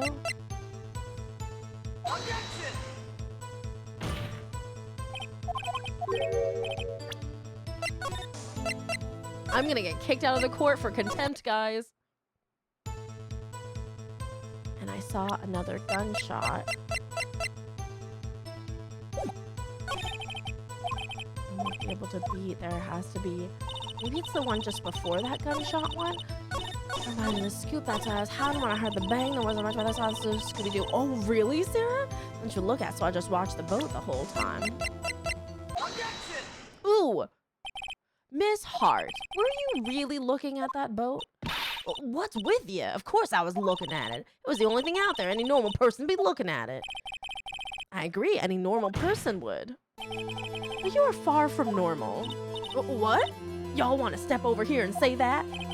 You were camping at the lake to take a picture of Gordy. Think about it. What would you do if you heard a loud noise? You'd be scanning the lake for any sign of Gordy, that's what. You wouldn't give the boat a second thought. Ah. Order. Continue, Mr. Wright. You testified that you were watching the boat through binoculars. However, you wouldn't need binoculars to watch that boat. You needed them to search for Gordy, and that's what you were doing. Well? Huh. Well, now that y'all mention it, I did sort of take my binoculars and kind of scan the lake a bit. I mean, Gordy might be out there and all. Miss Hart, are you saying that you were not watching the boat then? Sorry, y'all. I wasn't fibbing, really. I thought, I could be a witness to a murder and all. I kind of got excited. I was sure I was watching that boat till now. This is totally uncalled for. But hey, you got the photograph, you got proof. Still, we can't see who is shooting who in this. Right. And that's why I took this photo in. Witness, that's enough. You've had a long day. Shut your pie hole. Shut my what? What was she going to say? She took the photo and what? Wait a second. She said she could enlarge it. She even had a photograph to prove it, but you really can't tell from the photo who's shooting. That's why she said she's going to enlarge the photo. She said it'll drop the quality it might, but should let us see who's who. She enlarged that photo. Why won't Von Karma let her show it? I've got a hunch. I bet that enlarged photo shows something bad for Von Karma. This is my chance. If I'm wrong, though, it'll mean prison for Edgeworth or worse. What should I do? Make her show the enlargement. Oh, God, but it was Edgeworth in that boat. Miss Hart, look at this photograph. Look at this photograph. Every time I do it makes Edgeworth more guilty. You enlarged this photograph, did you not? Yeah, I did. Why has that enlargement not been presented to the court? Because it does not exist. What are y'all talking about? You were the one who told me not to show it in court in the first place. You old fool. How is he allowed to be a lawyer when he's clearly lying to the court? What's the meaning of this, Von Karma? Miss Hart. Show the photo to the courtroom. Show us the enlargement. And disposing the court. The prosecution objects to the submission of this evidence. Objection denied. It shows Gordy shooting the boat. The witness will show the enlargement. Oh my God, it's Larry. Larry Butts shot everybody. The witness will show the enlargement to the court. Here it is. He dodged! We still cannot see who is firing in this. It could be the defendant, or maybe it's not. Regardless, I'll accept this as evidence.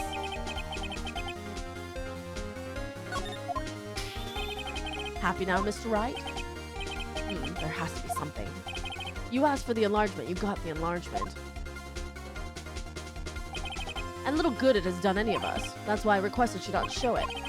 I suppose this means that the cross-examination is over, obviously. Then I would like to close the cross-examination of Miss Lotta Hart. And none too soon. That was a flagrant waste of my time. Actually, it wasn't, because we have now shown that the witness is not a witness. Mr. Von Karma, do you have anything to add? I stated everything I needed to when the trial began. Decisive evidence, a decisive witness.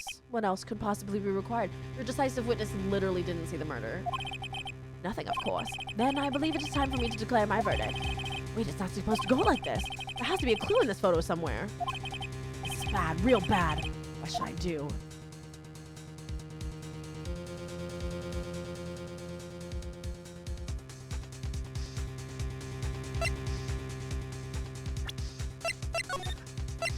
Save? Show other evidence? Wait! Your Honor, this evidence... I believe we have spent enough time talking about the evidence. Indeed. We've heard opinions on every piece of evidence but this enlargement. I see no point in retracing our steps. This is bad, real bad. What should I do? Object to the enlargement. Oh. Your Honor, this is something decidedly strange with this enlargement. Oh, what might that be? Mr. Wright, you will show the court what you mean what is strange about this photo. Okay, here goes nothing. I'll show the judge what's strange about this photo. I will? How about it's the man dodging? The man dodges.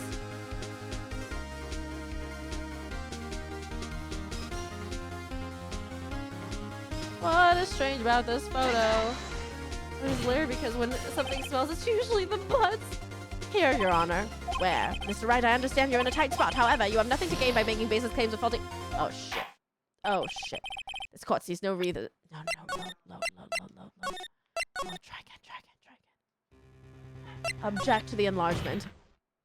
Your Honor, there's something decidedly strange with this enlargement. And what might that be? Mr. Edgeworth? Okay, hear me out. Okay. But the body is dodging. We'll show the court. Okay, here goes nothing.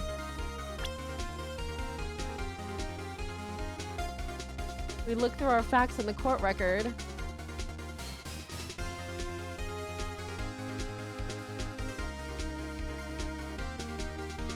The gun. The gun's not the same gun. Here, Your Honor. The shooter? I'm not sure I understand. What about the shooter is strange? Look at the hand holding the pistol, Your Honor. The hand? That hand directly contradicts another piece of evidence. This man's left hand does what? Let me show you. I'll show you the evidence that left hand contradicts. Wait, is it... From Edgeworth's right hand! And shot with the left hand! Oh, baby, why are you so cute?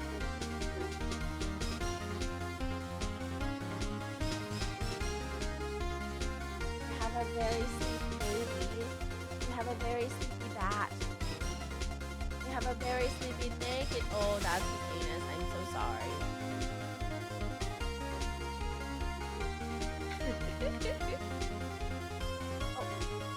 Oh.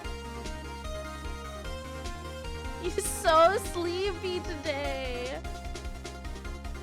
Good job. Locust knows he has to redeem. Locust chooses not to. The evidence is clear. The man in this photograph is holding that pistol in his left hand. However, the prints on the murder weapon were from Edgeworth's right hand.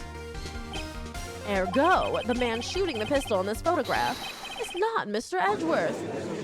Oh, shit.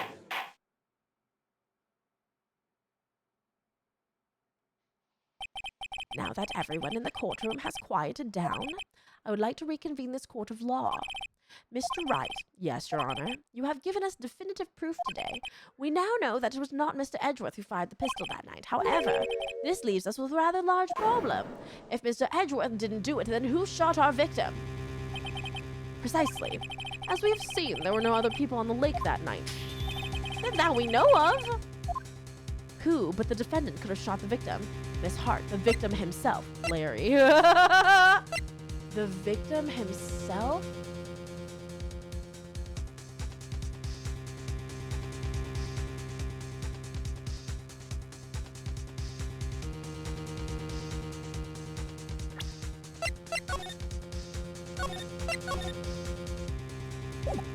For funnies, Larry. Wait, I can't do that. Sacrifice one friend to save another, what's the point? Well, right, your answer. Oh, wait, did it just... Oh, wrong answer is actually...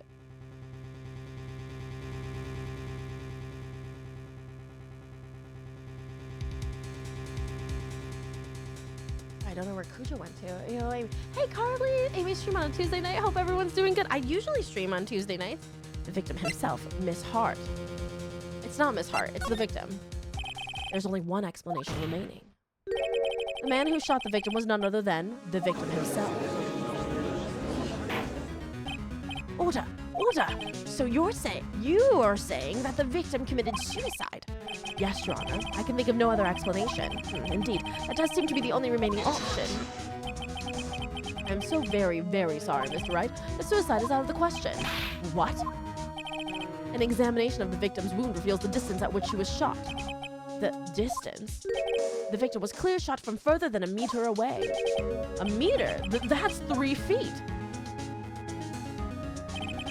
There's no way it could have been suicide. But that also means that no way it could be on the boat. Order, Mr. Von Kammer, are you sure of the accuracy of your data? Of course, I had already considered the possibility of suicide, you see. Autopsy report updated for the court record. I see.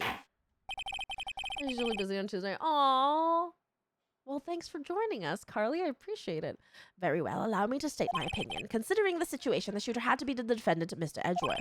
However, the print on the gun revealed that the shooter was not Mr. Edgeworth. This is a conundrum. Therefore, I would like to suspend proceedings for this trial for the day. The court orders the defense and the prosecution to further investigate this matter. Understood? Yes, Your Honor. That is all. This court is adjourned.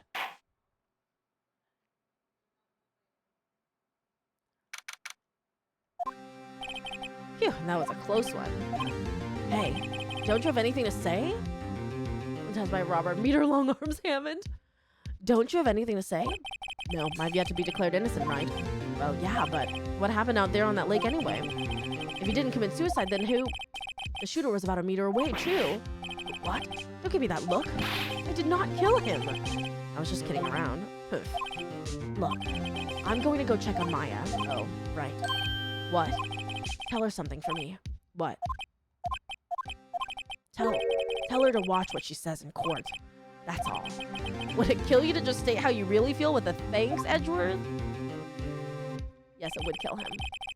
I requisitioned a transcript of Lotta's entire testimony. I thought it might give me some ammunition for the trial tomorrow. Of course, she didn't see the shooter, so the only part of her testimony that stood was the bang she heard.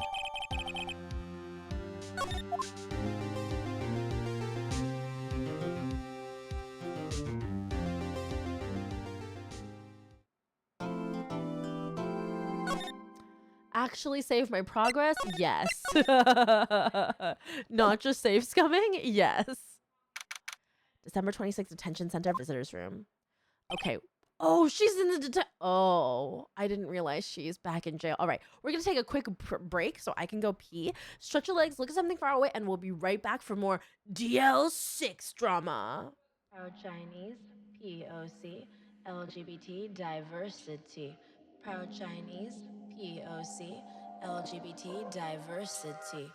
Hey, it's Amy, Twitch TV streamer, comfy gamer, and not a cult leader. You can find me bombing on that slime, dressing like a maid or busting robo rhymes. Try to keep it PG, but when I'm in the mood, I slowly dim the lights and get a little lewd. I'm pretty open book, don't send your feet to me, cause I'll cut you like the crust on the sandwich with my tea. Yeah, you can ask me a question, but if it's a dirty question, I'm gonna ban you. And then I'm gonna go to your mom and fuck her. come to start drama.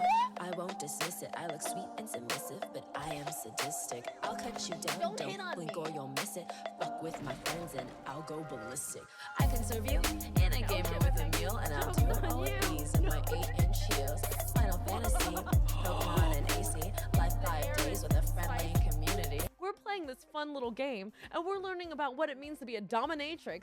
How you guys doing? I'm making that money, won't pivot out bunnies. I'm spilling the tea, then serving some honey.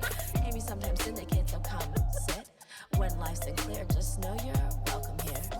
Congrats, you're gay. This could be a nice place if it wasn't haunted by bitches.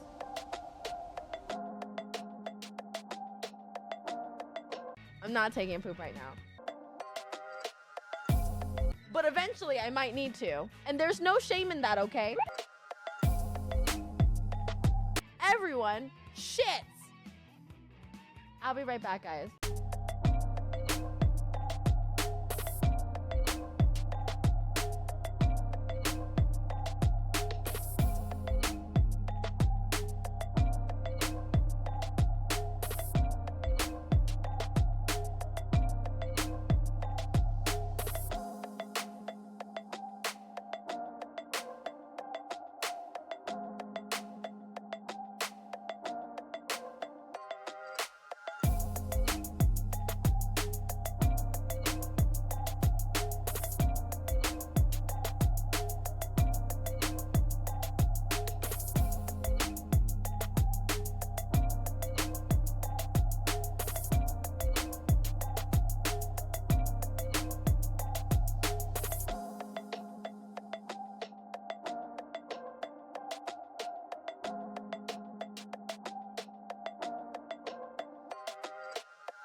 What does it mean when you've been in jail twice now?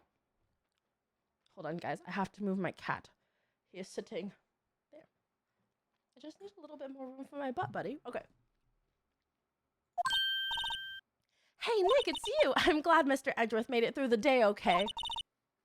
It's a relief. Hey, why'd you do that anyway? I don't know.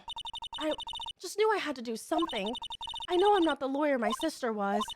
I'm sorry. Well, you did save the trial. Just behave from now on, okay? Okay. Hey, Maya deja vu, eh? Come here. So sleepy. You could go right here. Are you cold?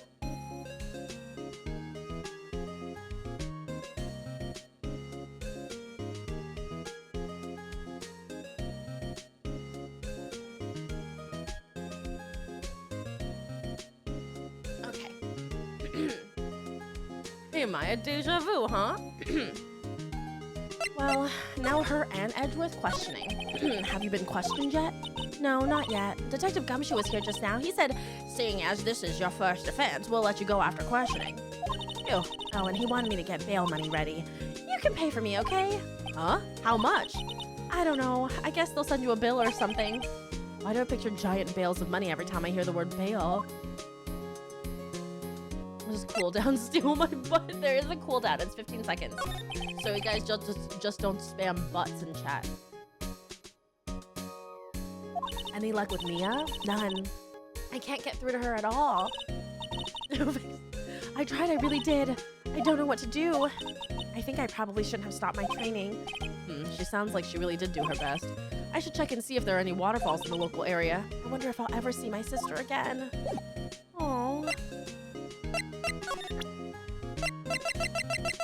What should we do? I guess we should move. maybe to Groesberg Law offices?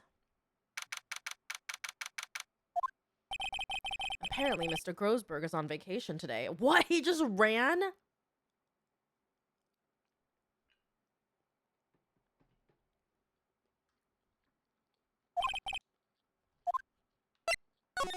Hmm.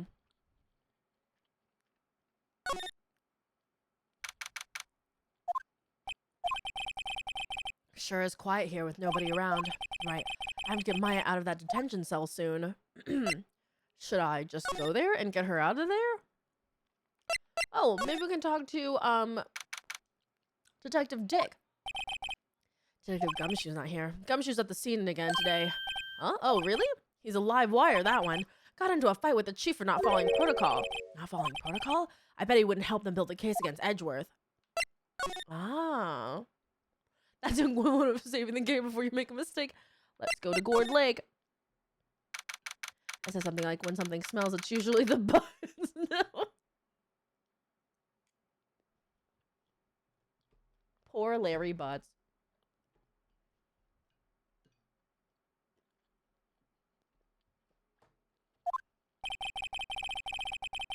There are fewer than were yesterday, but the cops are still around in the park. I wonder if Detective Gumshoe is here today?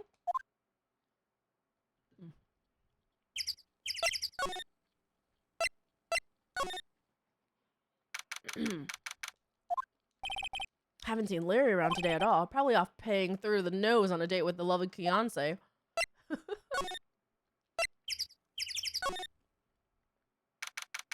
Oh no, Star! Oh, hey, Detective Gumshoe. Hey, pal. The trial today, Yes? What about the trial? Well, I was gonna say good show, but it wasn't really all that. Though you did save Mr. Edgeworth, I guess. I just wasn't sure how to thank you, you know? Thanks. Tomorrow's trial. Detective Gumshoe, any idea what strategy Von Karma is planning for tomorrow? I mean, maybe Jason Voorhees will have a, any sort of evidence for us? It sounds like he's bringing in another witness. Another witness? Oh, right, he said something about that in the trial today. There were 2 witnesses.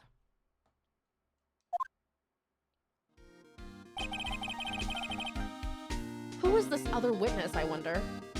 I was wondering who that other witness was. Who was it? Sorry, pal. As much as I'd like to, I'm not at liberty to divulge that information. Right.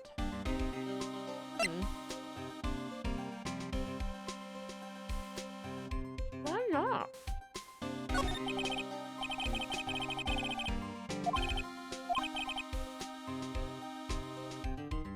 Is he afraid of earthquakes? I've never heard anything about that before. Mr. Edgeworth doesn't talk about himself too much, see? But there's one thing that's clear as day. Him hating crime the way he does, and him becoming a prosecutor, and him being scared of earthquakes, it all started with that incident. The DL6 incident? Yep, that's the one. 15 years ago, when he saw his father shot before his very eyes. He still feels the pain now. You can see it in his eyes. I wanted to talk to you about Maya Fey. Huh? She's not out on bail yet? That's strange. I told them to let her go as soon as they had their report written up. Man, I don't know what should have happened in that courtroom today if it weren't for her. Seeing her getting dragged out by the bailiff, I'll be honest with you, pal, I shed a tear or two. Mr. Edgeworth, he was so moved I saw his lip trembling. Really? Cold as ice Edgeworth? He was really grateful for what she did, you know. I'm going to head back to the station. I'll get to the report on Maya and get her out of there as soon as I can. Thank you. Oh, wait. I was wondering, how much is bail going to be? Don't worry about that. Mr. Edgeworth is posting the whole amount. What? Edgeworth? Didn't I tell you? He's grateful to her for what she did. All right, pal. Well, don't forget to pick her up, okay? Oh, Edgeworth! I love that Gumshoe gets, like, the soft side of Edgeworth. That makes that trial where Detective Gumshoe, like, let Edgeworth down, that makes it almost more endearing.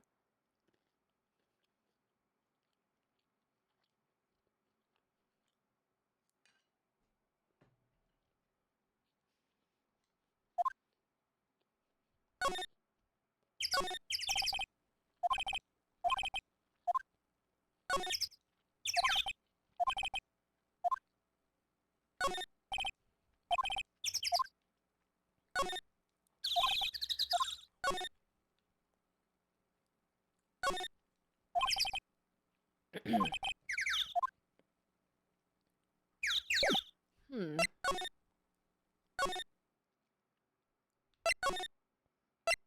gonna go to the boat rental shop. Edgewood pay bills and my life is yours. Looks like the boat rental shop is closed today too. It is always closed, isn't it? Apparently the police took away the actual boat that was used that night. I guess we're supposed to go back to the the detention center and get my Hey Nick, you finally came. They just finished the paperwork. I'm free to go. Free at last, eh? Those interrogators were really mean. They were like, okay, what did you do this time? Like I was some kind of criminal. Can you believe it? Well, they let you out in the end, didn't they? Oh, that reminds me. Thanks for bail. Thank Edgeworth. Huh? He posted bail for you. Said he was grateful for what you did. Mr. Edgeworth did that? I have to make it up to him. We've got to win this case, Nick. Aww. What do you think we should do next?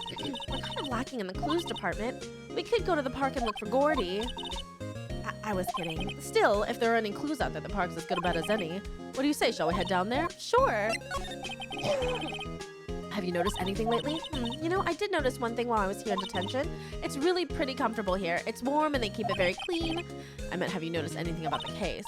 Well, not much more than that, no. She's probably still upset about me. I should leave her alone. Okay, back to the park then. So I was investigating the park prematurely, is what they're trying to tell me. Poses on my debt. Hey. So if I get you scot-free, will you pay my student loans, Edgeworth?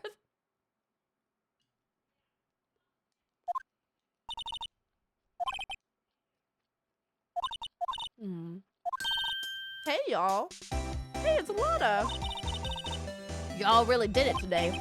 What do we do now? Nah, I'm not complaining. See, I did a little thinking, a little self-reflection, you might say. I realized that being a witness is a mighty big responsibility, but I just went up there and started blabbing any old thing that came to mind. Lotta. So you see, I want to make it up to y'all. Make it up?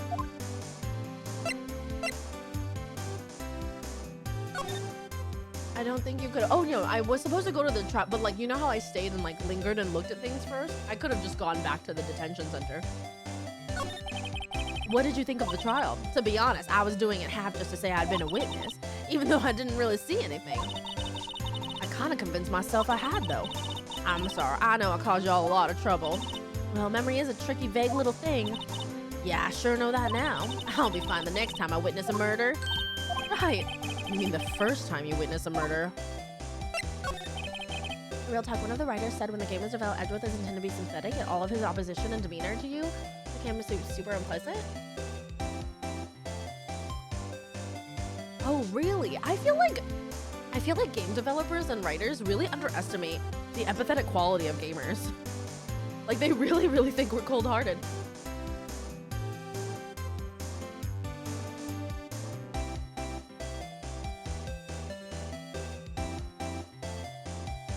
What about Gordy? Right. Well, the way I figured, the trial's only stoking the flames of Gordy fever.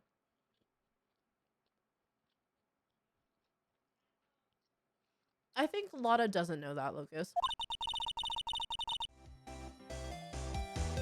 I'll get my exclusive photos and rocket to stardom. All right, Lotta, you go, girl. I wish I could be an investigative photographer, too. Finish your spirit medium training first. Lotta, what do you mean by making it up to us?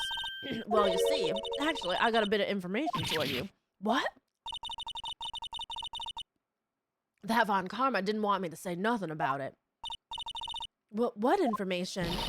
Now we're getting to the heart of it. See, I reckon we might be able to do ourselves a little exchange. Exchange? I thought this was to make it up to us? Right, I propose a little exchange to make it up to you. What? Information don't come cheap, my friend. Hey, I see you thinking, my, how unsophisticated these Southern folks are. It's written all over your face. Let me tell you, most Southerners are way more sophisticated than you. I'm just the exception, okay? Oh my God, Lotta. Well, what'd it be? We gonna deal or not? What do we do, Nick?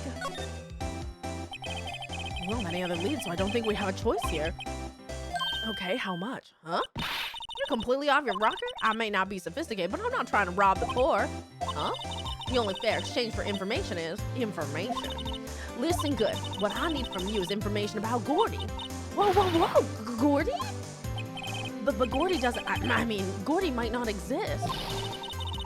Then make me proof to show that shows he don't. I'll be keeping watch from the car, okay? When you see something, y'all come to me first, got it? Okay. Right, see y'all later. Okay, Nick, let's go hunting. Hunting? You don't seriously mean Gordy? I'm sure do. What about Edgeworth? We're searching for Gordy for him, Nick. Don't you get it? I don't wonder how Lotto would be a chill person to hang out with, and ideal telling witness to withhold evidence and parts of testimony would be illegal. Witness tampering. This like Von Karma definitely did witness tampering, right? Like, how is this allowed to continue onward? I don't understand. We're searching for Gordy for him, Nick. Don't you get it? Okay, and how exactly do we search for a make-believe monster? Maybe we can find a monster myth specialist? Let's move to the detention center because wasn't Edgeworth... Looks like Edgeworth is in questioning. Let's come back later. Damn it. I was really hoping that he would be...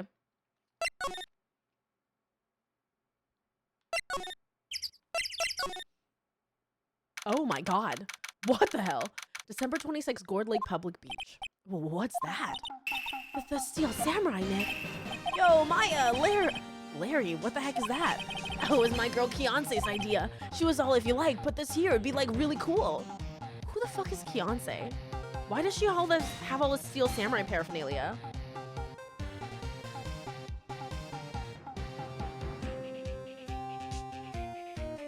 I really have to know if Gordy is real or not. Dude, she gave it to me along with the banner. Wow, that's really impressive she could find those for you. Well, she knows a lot of people, and that show's finished now, so she got them for free. Right. Oh my god. Doesn't that Steel Samurai look a little out of place? I mean, it's so huge. I guess it's good advertising.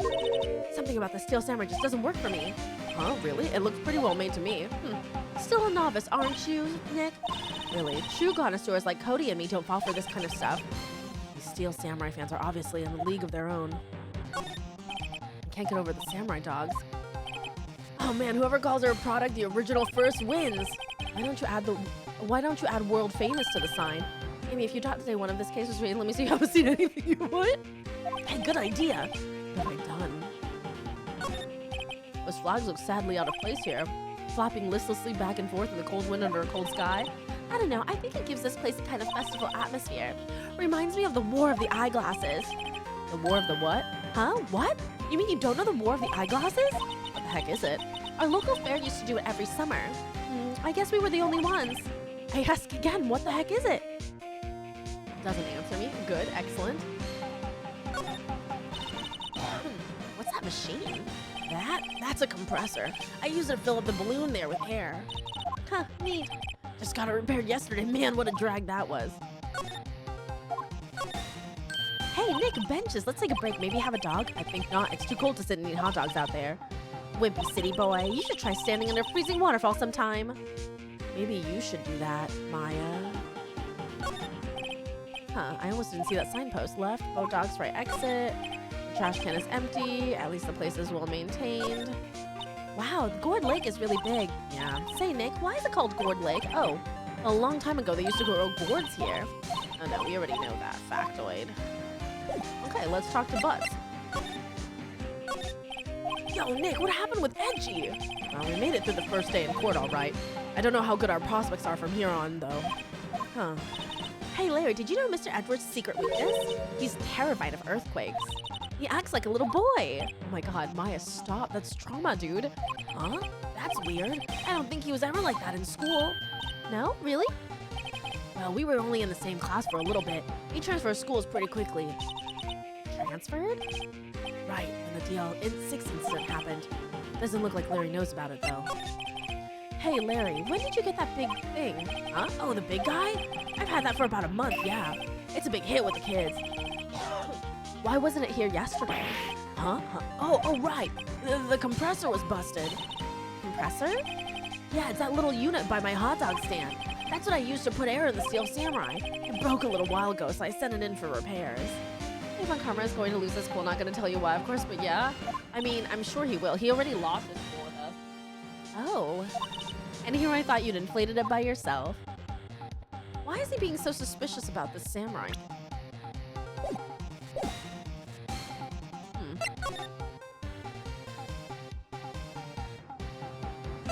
Why is he being suspicious about the samurai? Hey, y'all. Well, y'all find anything out about Gordy? No, nothing. Well, keep moving. It gets cold out here at nighttime. It's a little chilly. I think I have to sneeze. Whoa, no you don't. No sneezing. Watch you! I told y'all, no sneezing. See, I set the camera to respond to things a little softer than a bang. It triggered on one of Von Karma's finger snaps now. Oh, I'm sorry. Yeah, well, sorry's nice, but what about my film? Nick, pay the lady. Oh my god. On one hand, the dumb little wave of his sleeve animation has a charming. On the other hand, why? Also, like, why is he missing a hand?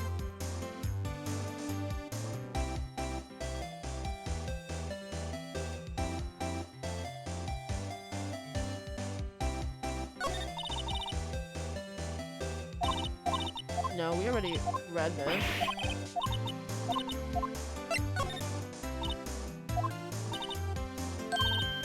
So quit being investigative reporter. After all, I only have one photo to my name so far.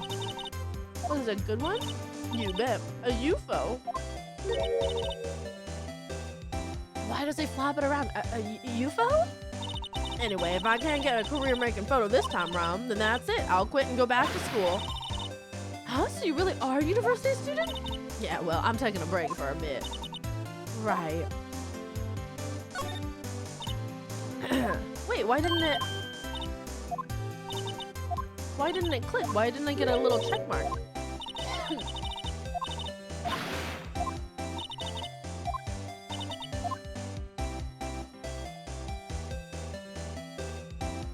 Is it because I have nothing about to show?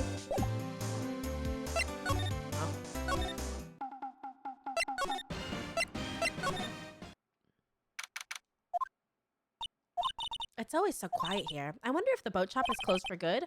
Well, with the murder on the lake and all, they're probably just taking a vacation till it blows over. I get it. Maybe we can get inside. My friend said that Larry is mentally challenged, and I said I wouldn't have it any other way.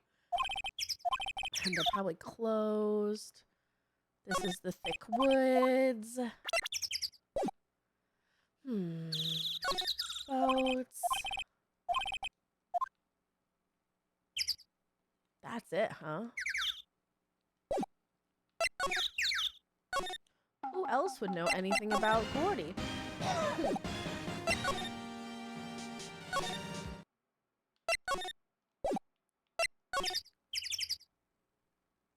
These are all things we've examined before, so I'm hesitant to examine them again. Let's try criminal affairs. Hey there, pal. What's up? You look out of sorts. Wait, you didn't go and do something that's gonna hurt Mr. Edgeworth's case again. What do you mean again? Whatever, have a seat, pal. I'm here for you if you need anything besides money, that is. Talk the investigation. How is the investigation proceeding? It's not, really. We have another meeting coming up. We're supposed to talk about Mr. Edgeworth's motive. His motive? See, Mr. Edgeworth's father died in the DL6 incident, and the guy who got the lone suspect declared innocent was the victim in this case, Robert Hammond. They're saying that's why Mr. Edgeworth shot him. And Mr. Edgeworth never talks about his past. I bet they'll drag that out and hit him with it in court tomorrow, too. Poor Mr. Edgeworth. I gotta admit, it doesn't look good, pal. Say, Detective Gumshoe, do you know Gordy? The monster down in Gourd Lake? Not personally, no. Well, we're looking for it. Huh? Are you out of your mind? Eek! You got time to go wild monster hunting? How about doing a little questioning for me, then? Oh, Detective Gumshoe is scaring me, Nick. I told Detective Gumshoe about the deal with Law. Nick, try telling him sooner next time. I'm sorry. Ah, see, pal. Sorry for shouting at you. Okay, I, Detective Gumshoe, will aid your search for Gordy. Huh? I'll loan you one of our newest secret weapons for finding evidence. Really? You can take whichever one you like. Secret weapons? Okay, give us the goods. Hold on now, everything in due time first. Let me show them to you. These are our best and brightest. Introducing secret weapon number 1, Missile. Missile? He's a canine police dog still in training. Missile here, boy. I want to take Missile just on principle.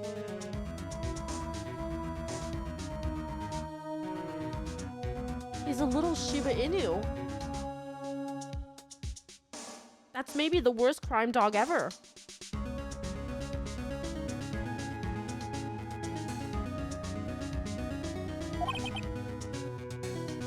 Here he is. Hey, he's cute. Look, Nick, cute dog. A cute dog. And this will help us. How? Huh? Did he? I didn't see that at all.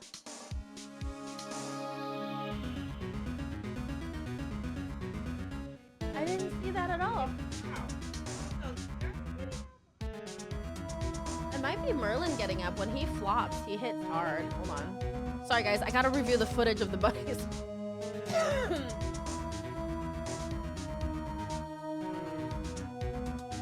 haven't done the Iron Throne section many times at this point. It's no. Oh, it's the Iron Throne is terrible.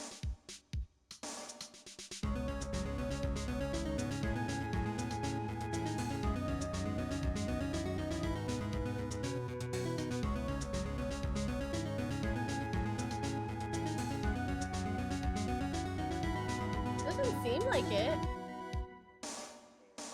No. No. Right there. Ow.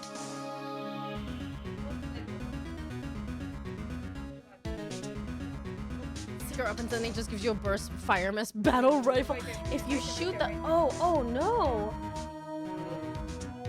Why did he do that? He just loses balance. It's just balance.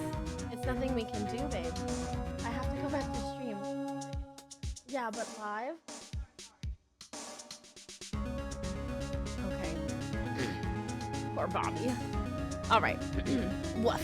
Take the dog. He's our mascot. Wait, but what are our other options? Next, secret weapon number 2, a fishing pole. Here, this is my own personal pole. Detective Gumshoe, we're looking for a monster. Yeah, how are we supposed to catch a whole sea monster with a fishing pole? Never know till you try, pal. Okay, this next one is the last one. No, please, I'm already overwhelmed by our choices. Secret weapon number 3, a metal detector. Oh.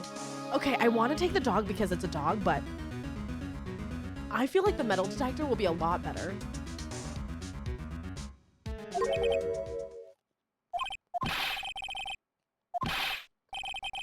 You never know, it might have been eating soda cans.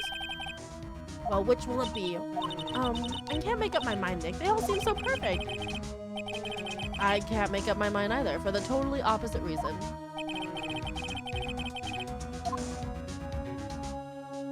Can I come back for the other ones if I take one now? Like, am I married to it? So I don't think Gordy's real star. And every time Gordy shows up, there's a huge banging noise, so it might be metal. That's why I think the metal detector makes the most sense. Oh, you can swap them out? Okay, then we'll start with the dog. Don't fear commitment. Can we borrow a missile? Sure thing, pal. Be good, Tim. He's so cute. A K-Knight unit in training. Very cute with shiny eyes. Awesome.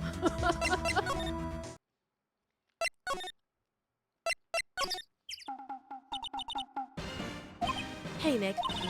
Missile's been acting strangely. Missile? Oh, right. That little creature of the detectives. I love little doggies. Good boy, good boy. Oh, no. Oh, what's wrong, Missile? Oh, no, oh, no, oh, no.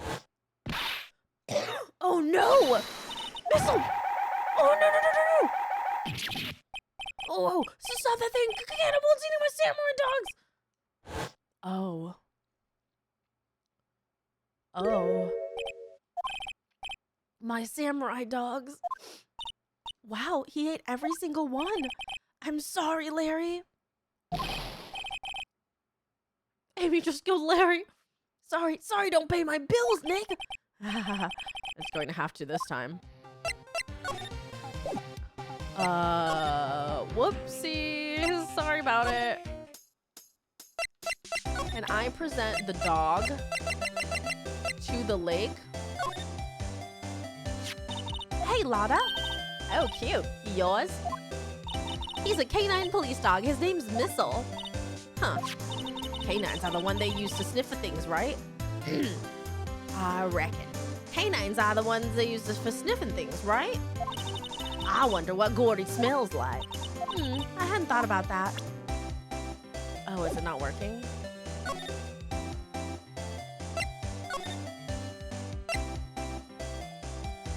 Missile's now fed. Can I just... What are you gonna do if Gordy doesn't exist? No, this is the same thing.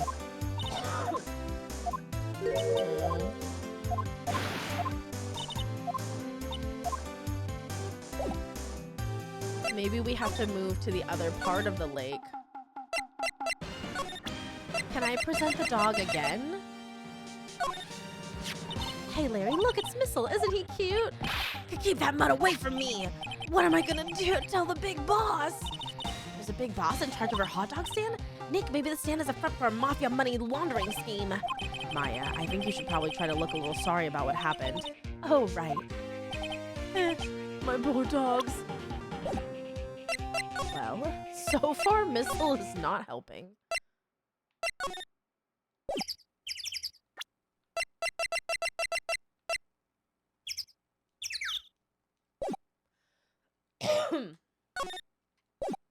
Okay.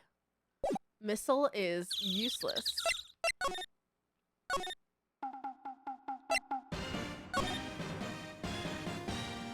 Is he supposed to do anything?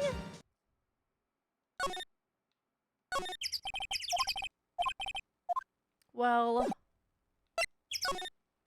Missile has been a very good boy. Okay, wait, I'm stupid. I just realized they're called Missile a cannibal because it's a dog eating hot dogs. Yes, that is why.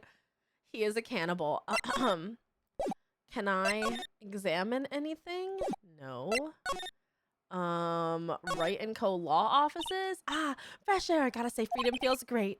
Behave yourself in the courtroom tomorrow, okay? Misbehaving is much more fun. It's not going to be so much fun when Edgeworth refuses to pay your bail again. Right, I'll behave. Oh, dear. Well, what should we do? I don't know. I've been in detention this whole time. I think I'll let you decide. Oh, wait. Well, any thoughts on what you want to share? I was in detention all day. I think I'd like more time to think. Shall we present Missile to her? Don't waste time showing me things. We have to get cracking on this case. Okay. Well, obviously Missile is not the option here. Can you take your dog back, sir? Missile's a big star in criminal affairs. Why is he named Missile? Huh, now that you mention it, I'm not sure. But I hear he's aptly named for what it's worth. So... Detective Gumshoe, can we borrow one of the other things? Yeah, sure, pal. But I have to take back the last one I lent you, department policy. Well, take your pick. Which will it be? I'm gonna borrow the metal detector, because I really feel like the metal detector is gonna help me. Sure thing, pal. I'm not sure what we're going to find with this. Remember, you're hunting for a monster. Anything is possible, anything. Metal detector borrowed from Dr. Gumshoe, Detective Gumshoe. Now we're going back to Gourd Lake.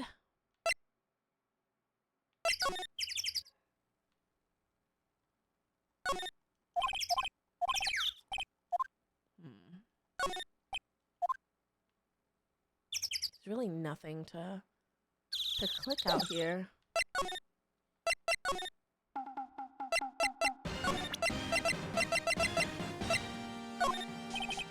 Sorry, Nick, I don't know much about that. I'm a mere seller of hot dogs. Let's move.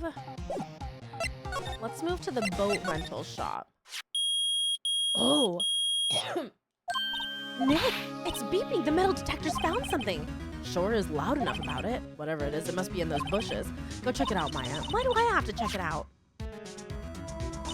It's curious, the contrast we had with the first time, emotionally devastated by the second case. Maya to the post-second case, I'm going to cause problems with the courtroom, Maya. It's growth. It's character growth. Nick, look. Huh? An air tank? Huh, the valve looks broken. I thought it was Gordy.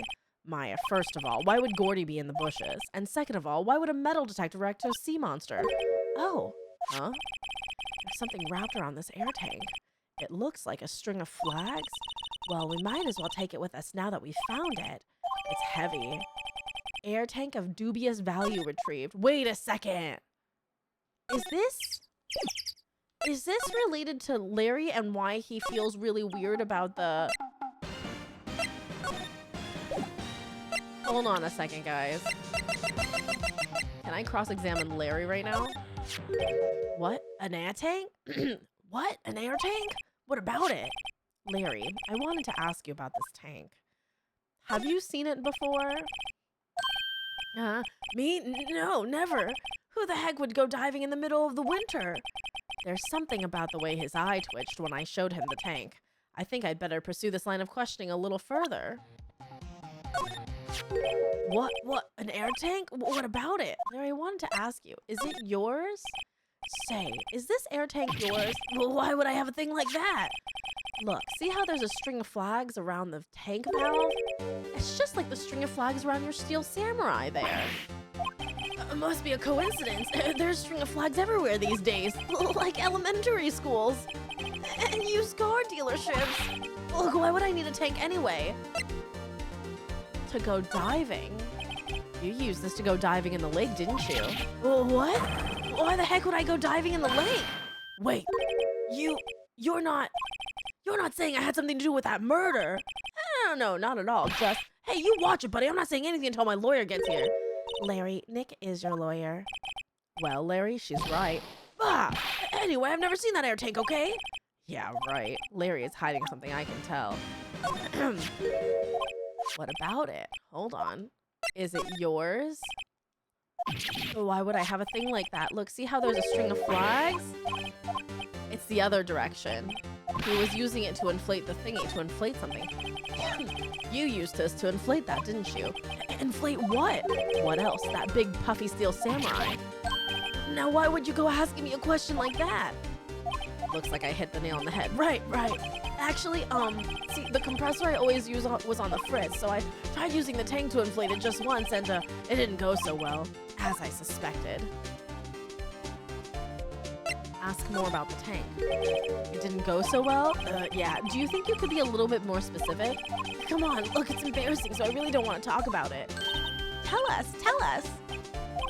Fine, whatever. It's just like I said, the compressor was busted, so I took the tank and tried to fill the samurai up with that.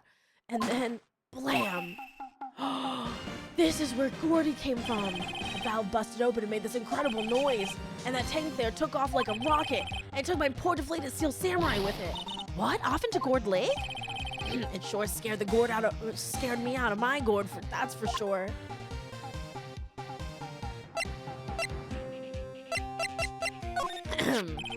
That's the guy that's selling my dogs That's the guy that's selling my dogs faster than I can cook them. Do you think Gordy really exists? Nah, I think somebody probably just saw something else that they thought was just Gordy. But I'll keep selling samurai dogs until the truth is out.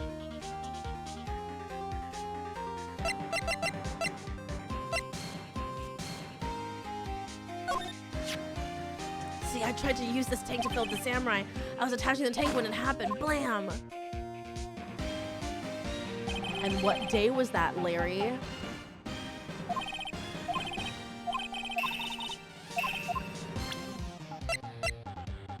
It must be this.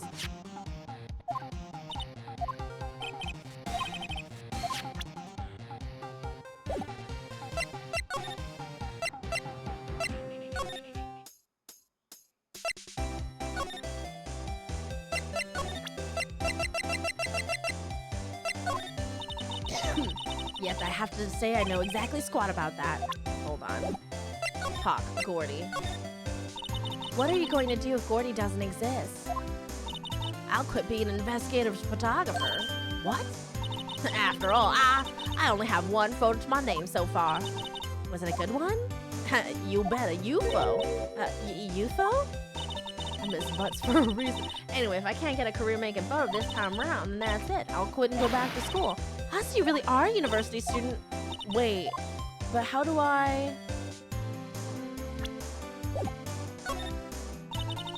can't present to her. Am I missing information?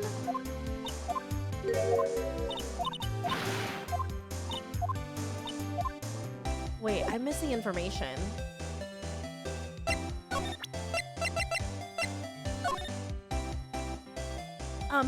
I was wondering, yeah. What if you get a picture of Gordy and it turns out like this enlargement did? Y'all crazy? A blurry picture like this doesn't make a hit story. I need a picture that screams I'm Gordy. Hey, Crotch, how you doing? Hear me roar. I can't turn something like this into the paper. What kind of fool do y'all think I am? The kind of fool that would turn a blurry picture in as evidence in a murder trial? Not to mention claiming she saw something she didn't see?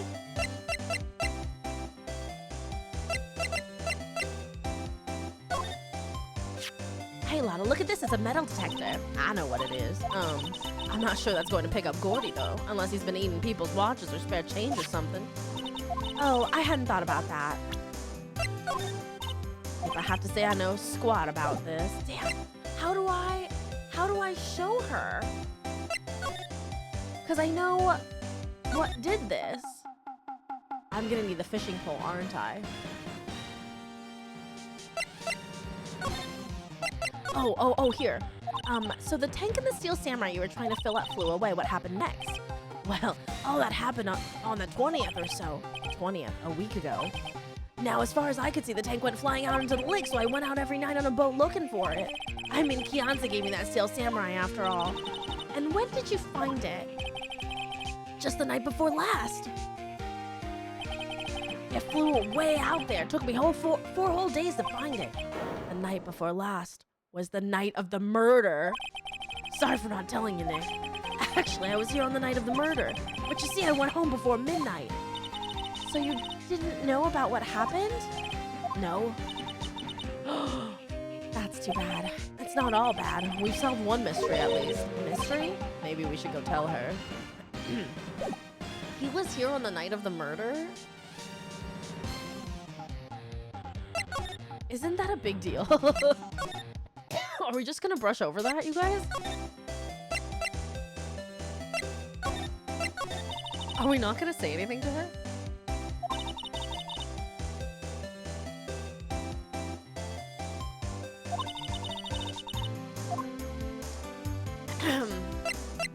Gordy doesn't exist. It's Larry Butts. What's he gonna do? True. Lotta, there's no such thing as Gordy. Well, what? How can y'all be so sure? Really, Nick? Y'all got some proof Gordy doesn't exist? The proof that Gordy doesn't exist is here. It's out there somewhere. Of course I have proof. No lawyer worth his badge would make a claim without proof to back it up. Here's the proof that Gordy doesn't exist. Take that! Take that! Larry's air tank? What are y'all doing with an air tank? This is Gordy. Excuse me? He's a crime. What are you saying exactly, Nick? There's a stand near here, a hot dog stand. There's a giant inflatable samurai doll there. About a week ago, an idiot who happens to be a friend of mine tried to fill it. He used this air tank, and when the valve blew, the tank flew into the lake. Apparently, it made a pretty loud bang when it flew. A bang? Oh my god. The tank, along with the still deflated samurai, fell into the lake. At the same time, a couple was taking a photograph of the lake. This photo. Wait, so you're saying that Gordy is really the steel samurai? Well, that's a fine way to ruin a gal's dreams. I'm sorry, Lotta. Nah, it's okay, you win. I'll give you your info like I promised. Poor Lotta. I'm sorry, Lotta. So tell us this information you have. A promise is a promise, I guess. I overheard the cops around here saying something about the witness tomorrow. They said he's the caretaker of the boat rental place up the path here. Boat rental? There's someone there? I mean, it looks so deserted. Just an old guy living all by himself. Y'all should go check it out. Thanks, Lotta, we will. Let's get cracking, Nick. Hold on. Something else? Yeah, the night of the murder. My camera clicked twice, you know. Wait, so you have another photo? Well, yeah, but there's nothing in it at all, just the lake. I figured it wouldn't be much use as evidence, so I kept it to myself. Will Studio Show really jump the shark with a plot twist? So sorry to like so many things, but also hard not to. I think that's the point of it, right? Well, it might not be helpful at all, but here, take it. Okay, if it's empty and there was a bang. Bye now, y'all take care. Time for me to pack up and leave. Oh, poor Lotta. It's all Larry's fault. The legend still lives on, I guess. The legend? Yeah, the legend of Larry, familiar to all who know him for any length of time. When something smells, it's usually the bus. Someone should whip that butts into shape. It's not gonna be Keonce.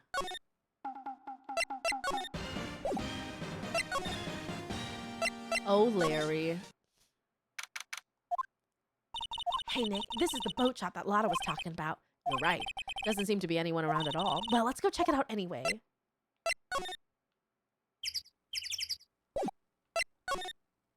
Caretaker shack? Oh, a parrot. To be honest, the bang was probably the dumbass getting the tank into his boat.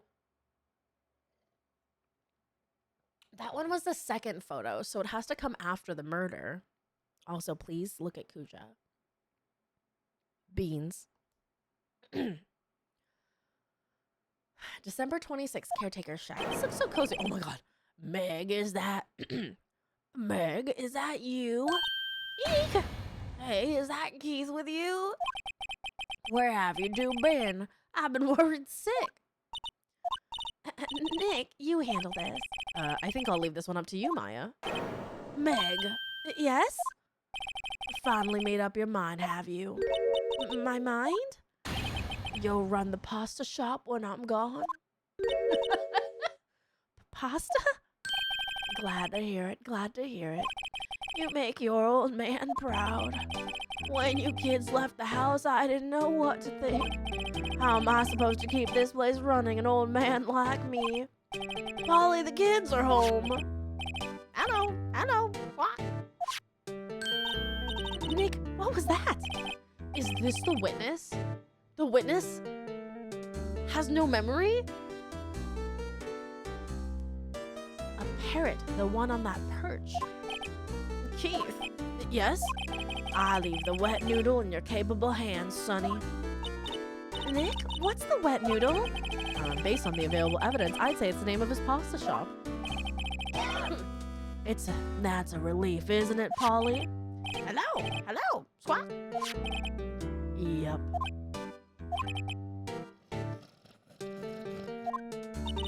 He fell asleep. I guess he's relieved. Wow, what an amazing parrot that is. Good morning. Hello? It ignored me.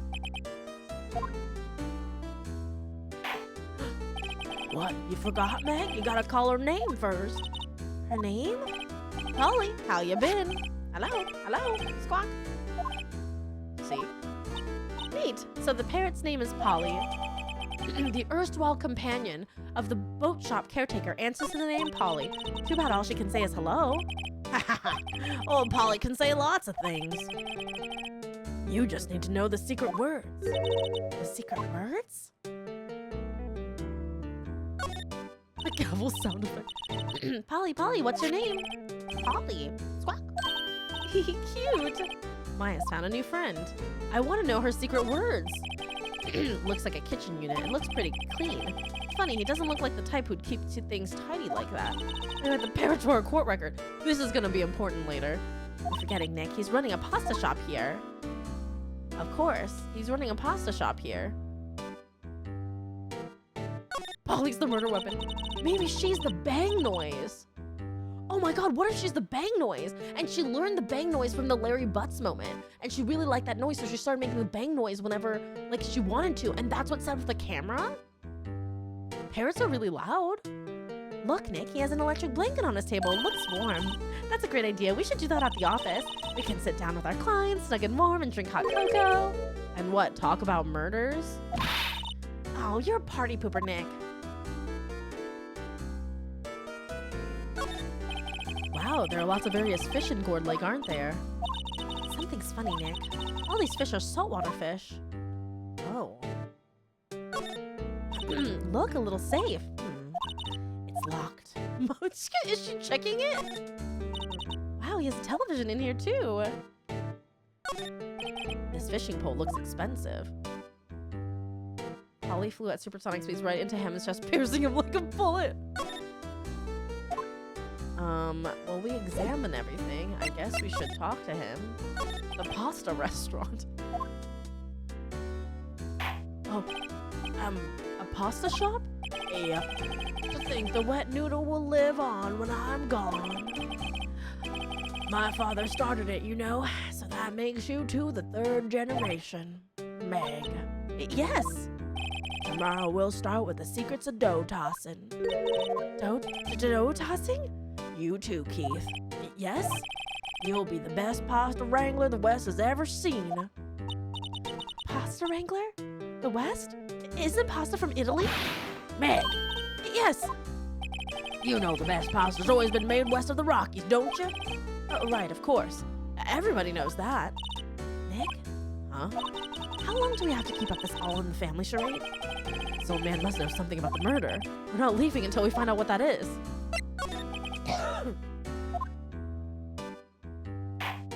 Is this really the other witness? This is a boat rental shop, right? What are you talking about? This here's the Palace of Pasta, the wet noodle. Though now that you mention it, we haven't gotten many orders for spaghetti lately. All the kids come up and say, yo, dude, we want to ride in one of your boats. That's why I keep them boats out there. Youngsters these days, darned if I understand them. I'm pretty confused myself. Nick, this isn't going anywhere. But this old man is a witness tomorrow, right? We've got to find some way of getting information out of him. Maybe the witness is Polly. My memory's gotten worse of late. That's why I just tell everything important to old Polly here. Everything important? I wonder. Oh my god, Polly is the witness. Polly, what's the number to the safe? 1228. Squawk. All right. Hey, Polly, watch it, will ya? See, Nick, all it takes is a little clever thinking and a criminal mind. Quick, Nick, write that number down. 1228. Hey, don't get me involved in your little heist schemes. Look,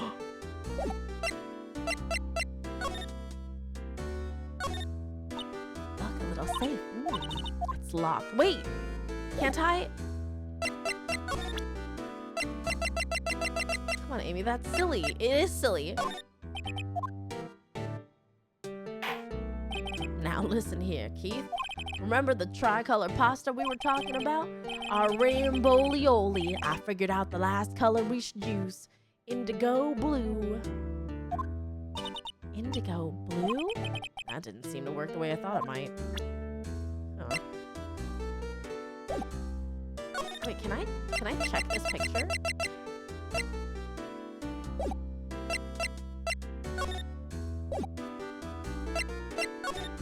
Can I talk to Polly? Polly, what's your name? Polly, squawk. Cute. Wait, I know the safe number now.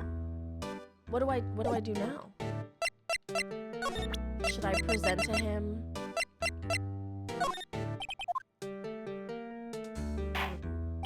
Now listen here, Keith. Remember that tricolor pasta? Indigo blue. Can I talk to? It's all about that pasta.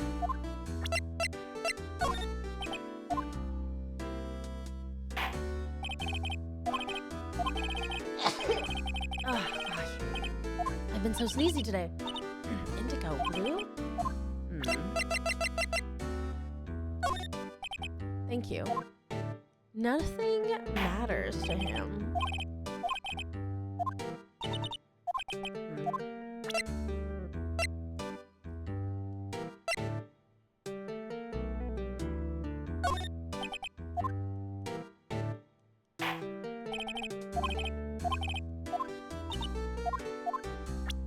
I guess we should leave.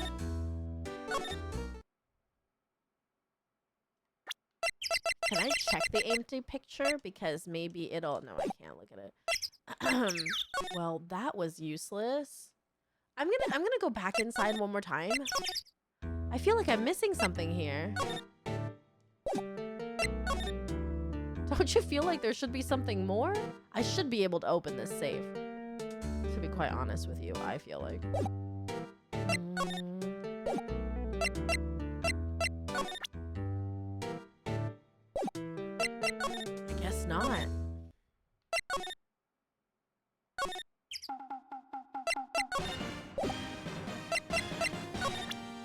Can I present to him the parrot?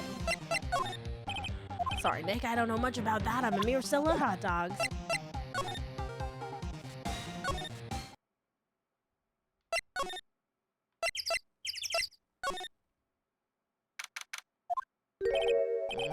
Detective Gumshoe wasn't here. Now that you mention it, did he say he had a meeting to go to? Oh, that's right. Let's come back later. Should we go to the detention office? Damn. I'm missing something. I am missing something. Let's get cracking on this case. Maybe I have to... Oh, Groesberg Law Offices is available. No. Just kidding. Nothing matters here either. Why do I still have access to that? Gourd Lake entrance. Move. Gourd Lake Public Beach. Move. Maybe the Lake Woods again?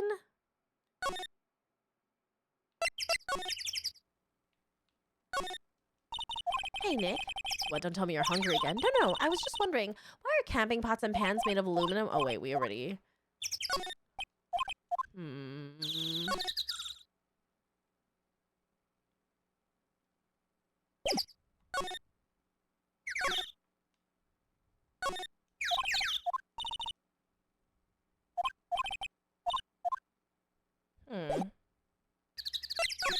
Where am I supposed to go now? I'm missing something. I'm definitely missing something in the boat rental shop. What am I missing in the boat rental shop?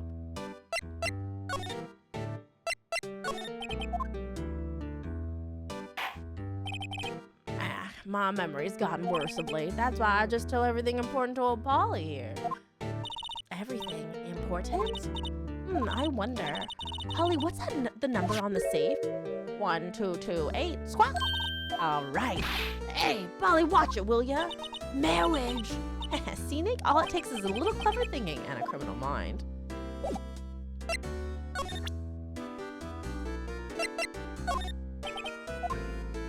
I'm gonna present him my lawyer's badge.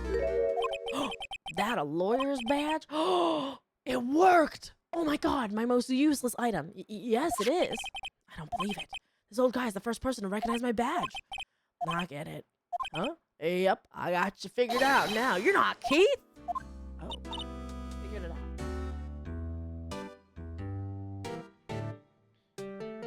Nick! Now's our chance to clear things up. Sir, no, I'm not Keith. And I'm not Meg either. We're here to investigating a murder that took place on this lake the other night. Please help us. A lawyer, huh? Please, mister. All right, I'll help, but on one condition. What's that? When this case is over and done, you'll run the wet noodle. I promise to run the wet noodle. Okay, we promise. Nick, are you sure about this? Anything to get this case solved. Also, who wouldn't want to eat Phoenix noodles? I guess so. That's my boy. Good for you, Keith. Wait, didn't I just say? You too, Meg. Yes? You bring a tear to your old man's eye, you know. Now, what was that you wanted to know? Speak up, Polly. Hello, Squawk. Now he's talking to the bird again. How do we get him to talk to us? So this worked. Spaghetti Chevrolet. So this worked.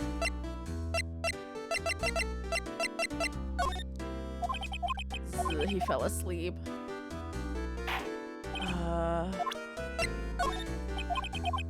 He fell asleep. Ish. Well. Yep, I've seen this. You know something about this, sir? Keith. Yes? It's okay. You can call me Dad. Dad? You know something about this? Figured. Yep, the other night out on the lake. Yes? I know all about that. I seen it. What?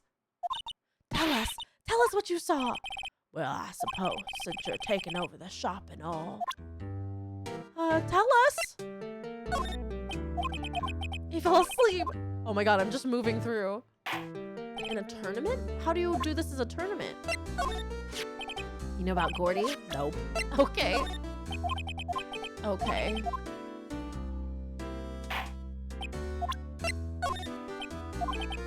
my god. Do I just maybe show him the same stuff over and over again?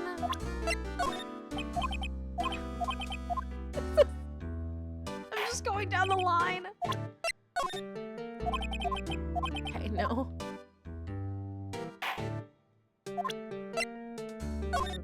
I play that acts like a tournament and can either boo or praise. Oh.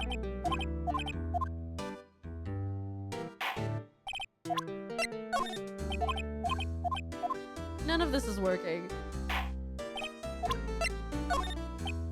Polly, here's my older friend in the world. Isn't that right, Polly? Hello, hello. Squawk. Yep. Maybe I have to keep showing him. Yep, I've seen this. You know something about this, sir? Hey, yes? It's okay. You can call me Dad. Dad, you know something about this? Yep. The other night, out on the lake. Yes, yes. I know all about that. I seen it. What? Tell us what you saw. Well, I suppose, since you're taking over the shop and all. No! I've seen things. Dad, please. Dad, please just tell us. Well, I suppose. You won't be needing that badge to run a pasta shop. Toss it. I think I'll hold on to it if you don't mind.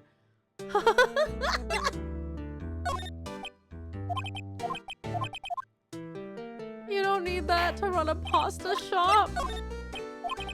Wait, what the fuck am I?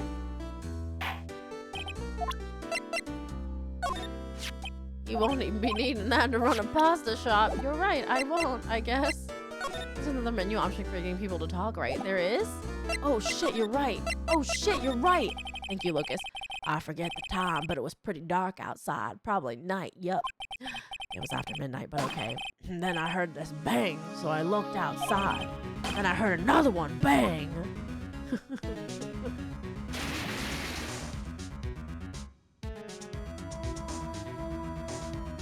A little while later, this boat comes back, and a young man walked by my window here. He was muttering something to himself, yup. What did he say? Yup. I forgot. Damn it. And then Hey Cole retires out and the drawing of the fish on the back wall, and then one of them went scuba diving. I forgot. I'll remember tomorrow by court time, I promise. You need to know earlier than that. You know what, eh? Little Terry was just here. Terry? Hey, up that kid next door. You always used to make him cry, remember? He was wearing this tattered old coat, got himself some whiskers growing out his face.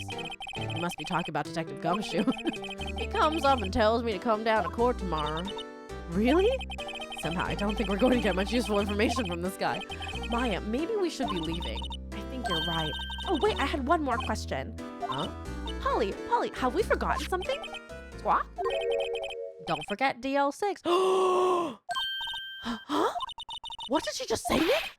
One more time, Polly. Don't forget DL6. Squawk. What?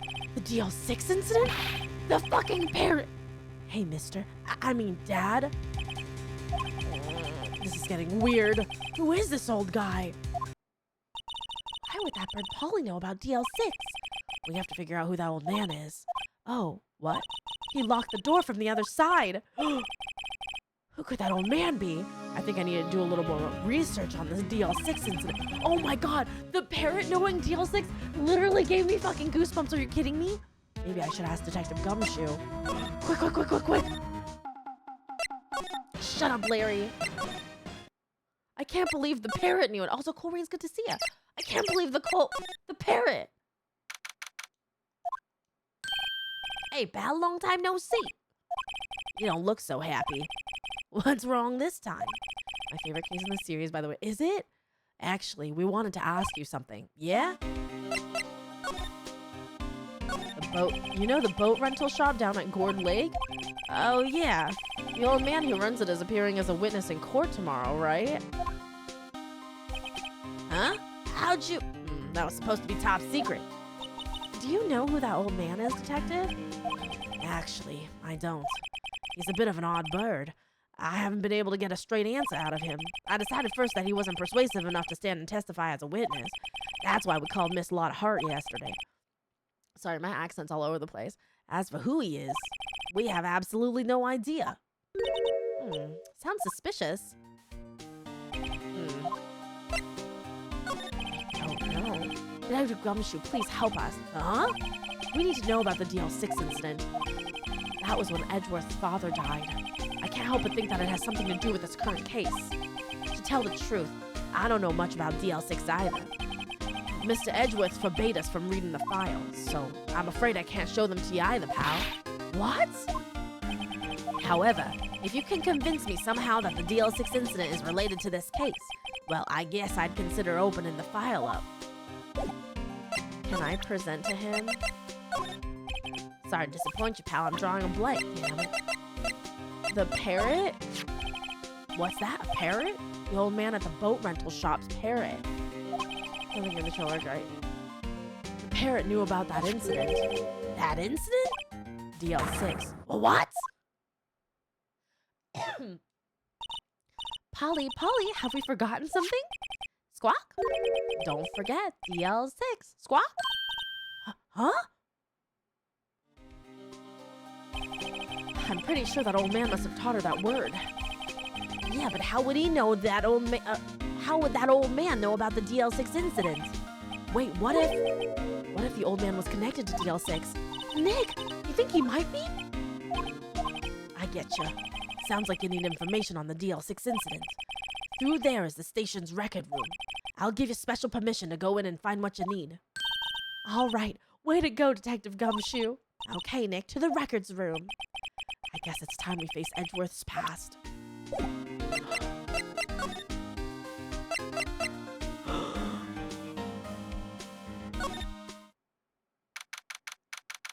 December 26th Police Department Records Room. Wow, it's amazingly dusty. 10 years of files and 10 years of dust, I guess. Let's find that DL6 stuff quick. 15 years ago, both me and Edgeworth were 9 years old. We were almost through with 4th grade when he suddenly transferred. Because of DL6? Jesus, I actually saw. Ooh. Nick, I found out where the file is. Oh, thanks. Just let me know what you want to know about the DL6 incident. Better bring a gun. I'll go get the right file. Let's examine first. No clues here. Looks like the files are inside the case, so Jesse can't see what's inside. Nick, it's locked. They must keep important case files in there. I'll stuff the cases in the back of the room. Forgotten files. Nick, let's get what we need to get out here. All of this is getting to me. Okay. Wow, these are all case reports? Yeah, it's like a graveyard. I guess my sister's cases too. Okay, some of your microwave and just tastes like butter. Oh, that sounds really cool, Hermie. Well, first I have to get a handle on the main facts in the summary. Right. Summary. Found it. Here you go. December 28th, 2001. That's exactly 15 years ago from the day after tomorrow. So in 2 days, the case is closed. The incident took place in the elevator of the district courthouse. What? Is this the same district courthouse where we're holding the trial now? Looks like it. There was a large earthquake at 2 p.m. on that day. Part of the court building collapsed and all of the lights went out. Whoa. Wow, that was some earthquake. At the time, 3 people were trapped in the elevator. It took 5 hours for them to be rescued. 5 hours. That would be scary like that in the dark. There was a lack of oxygen in the elevator and the survivors were unconscious. The survivors? One of the 3 in the elevator had been shot in the heart. That was Mr. Edgeworth's father, wasn't it? That was Mr. Edgeworth's father, wasn't it? He said that his father was shot before his very eyes, so Miles Edgeworth was one of the passengers in that elevator. Do you have the data on the victim, Edgeworth's father? Yeah, hold on. Victim. Here, I found it. Gregory Edgeworth, 35, defense attorney. If he were still alive, he'd be 50. He had lost that day's case in court and got in the elevator with his son, Miles. Miles Edgeworth, of course. So he was in the elevator with his father. And you're to blame. Shot in the heart, and you're to blame. It's definitely the guy that was left off the hook. From the angle of the bullet and other evidence, it could not have been a suicide. The murder weapon, a pistol, was found in the elevator. The pistol had been fired 2 times. Where have I heard that before. Huh, it sounds just like this current case. What's going on here? Got any data on the suspect in there? That would be the guy that my mom got arrested. Hold on, this is it. The man arrested as a suspect in DL6 was Yanni Yogi. He was a clerk in the court, apparently. So he must have been the third person in the elevator. Well, then he had to have done it. But he was found innocent thanks to his defense lawyer, Robert Hammond.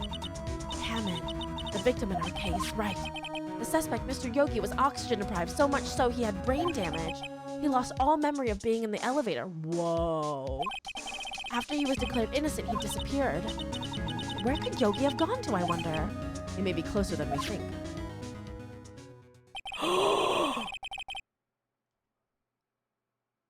The guy in the boathouse is Yanni Yogi. I guess I know generally what happened in DL6 now. I still don't know what sort of impact the whole thing had on Edgeworth. Why would the clerk shoot Edgeworth's dad, though? Gregory Edgeworth. What do you think? If you look at the film adaptation portrayal of Attorney Atticus Finch in The Kill and Mockingbird, you can say where they got the inspiration, the design of Edgeworth. Oh, that's really cute. I love that. I love Atticus Finch. She's one of my favorite literary characters. Nick, are we going to take the whole file? There's too much. We'll never get it out. You're right. How about we just take what we think we'll need? I never knew that. That's really cool. Right. Oh. That's probably all we'll be able to find here. Now all that's left is the trial tomorrow. I wonder how Dad will do testifying in court. I think Dad is Yanni Yogi, you guys. I think Dad is Yanni Yogi. That's why he's all confuddled.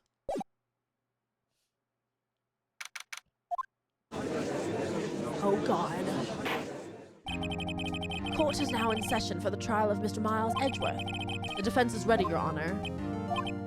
I want to do like a deeper voice for Ron Carmine. Can I do that? Hello. Hello, objection. Objection, objection, objection. Objection, objection, objection. Perfect. The pasta shop could be witness protection. Very well. Apparently the prosecution is also ready. Who's the judge here anyway? Mr. Von Karma, your opening statement. Very well. No opening statements, so... Not so fast, Judge. I was taking a meaningful pause before speaking. Right, of course. A prediction.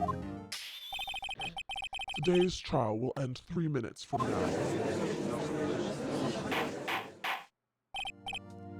Order! Order! Mr. Von Karma, what is the meaning of your statement just now? Must you question everything? It will be over in 3 minutes. We have no time to waste. I'll call my witness now. Right. I call my witness, my decisive witness, to the stand. It's that mysterious boat shop owner. How could this be the decisive witness? He's not even clear. Witness, state your profession.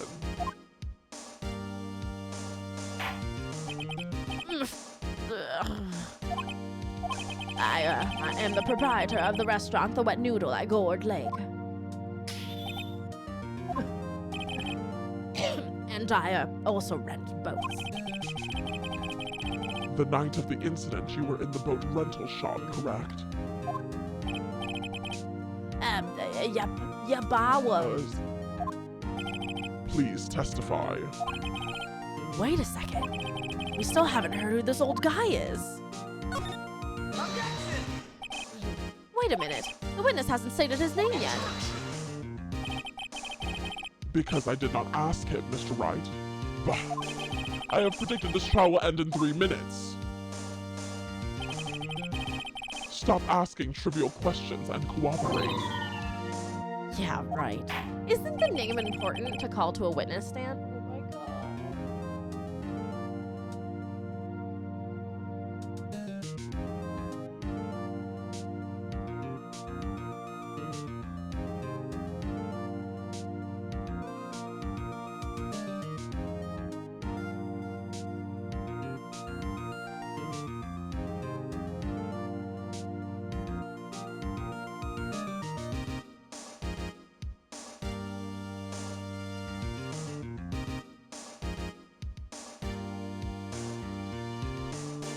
The witness will state his name.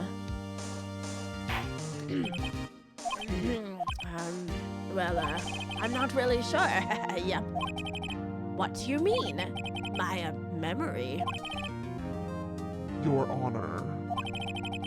The witness does not remember anything beyond the last several years. Ergo, he cannot recall his own name. He can't recall, you say? Yes, but the incident in question took place 3 days ago. He can testify.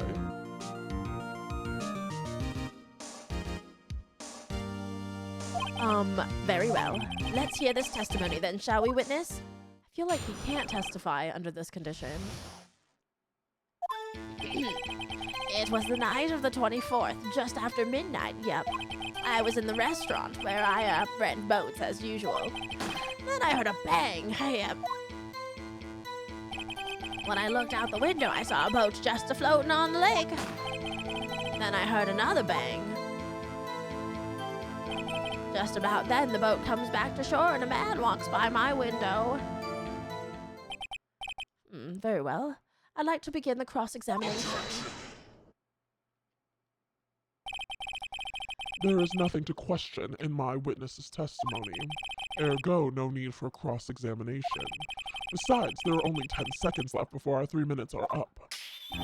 Judge your verdict now. Yes. Mr. Wright? Sir, what are you saying? Of course I'll cross-examine the witness. Very well, you may begin. Oh my god. Excuse me, Mr. Von Karma. 3 minutes just passed. I see. Well then, let's just take our time. You may cross-examine the witness. Oh shit. It was the night of the 24th, just after midnight, yep. Just after midnight, you say? Yep, just around then. Are you sure? Pretty sure, yep.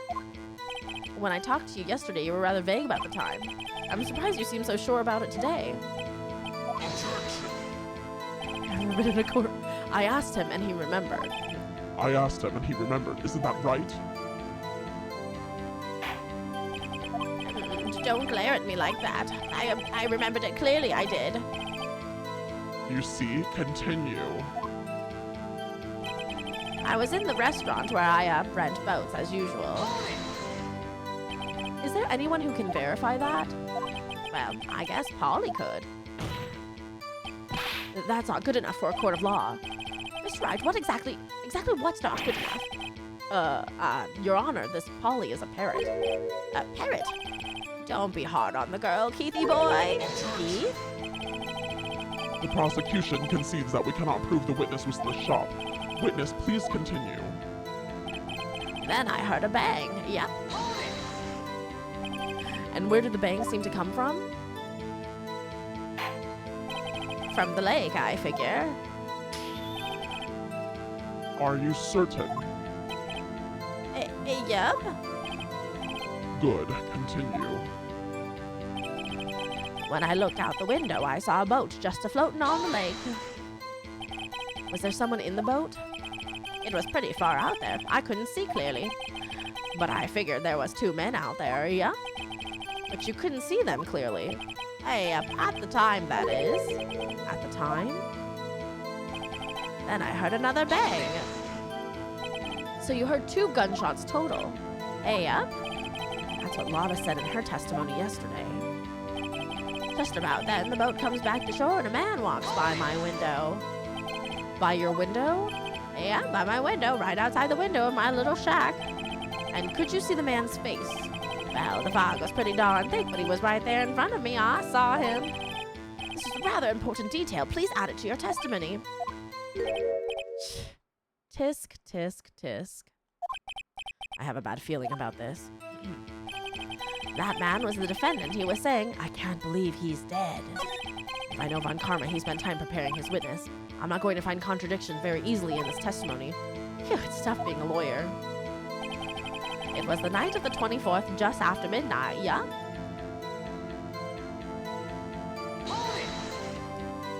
Just just after midnight, you say? Yep, just around then. Are you sure? Pretty sure, yeah. When I talked to you yesterday, you were rather vague about the time. I'm surprised you seem so sure about it today. I asked him, and he remembered. Isn't that right? Don't glare at me like that. I remembered it clearly. I did it, yep. You see, continue. I feel like I was in the restaurant where I rent boats as usual. Can I present anything here?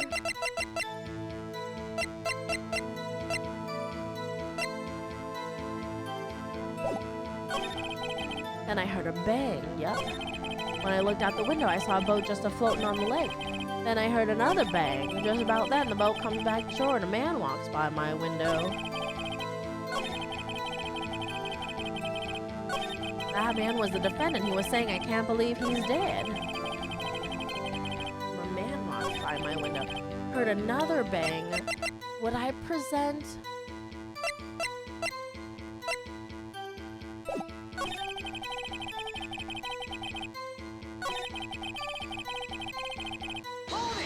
I mean, are you sure?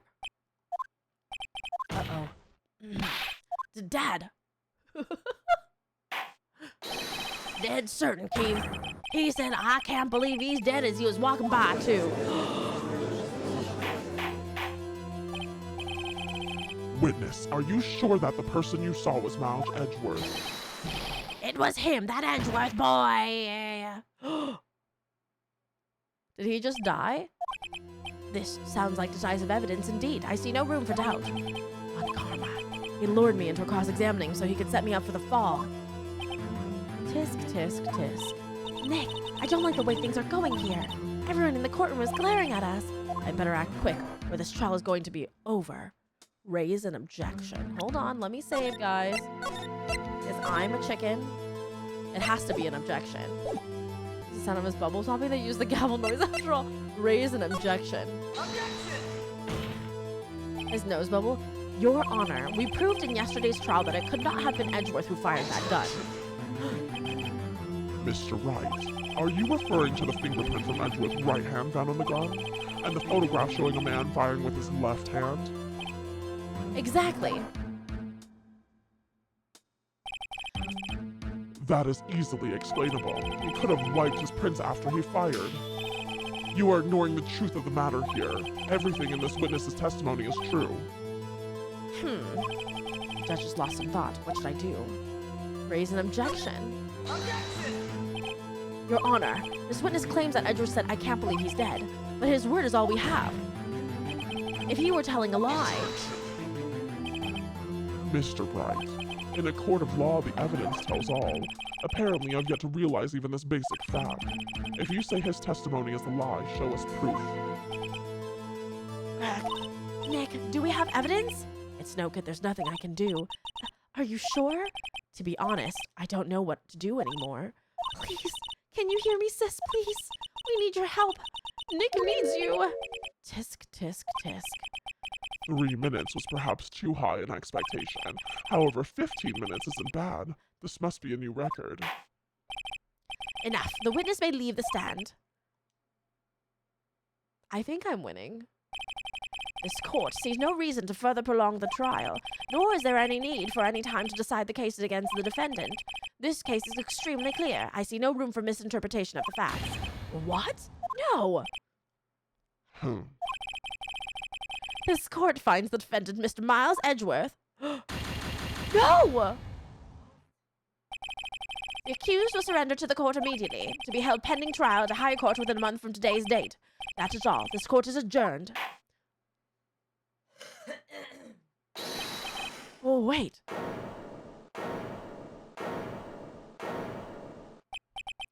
Who was that just now?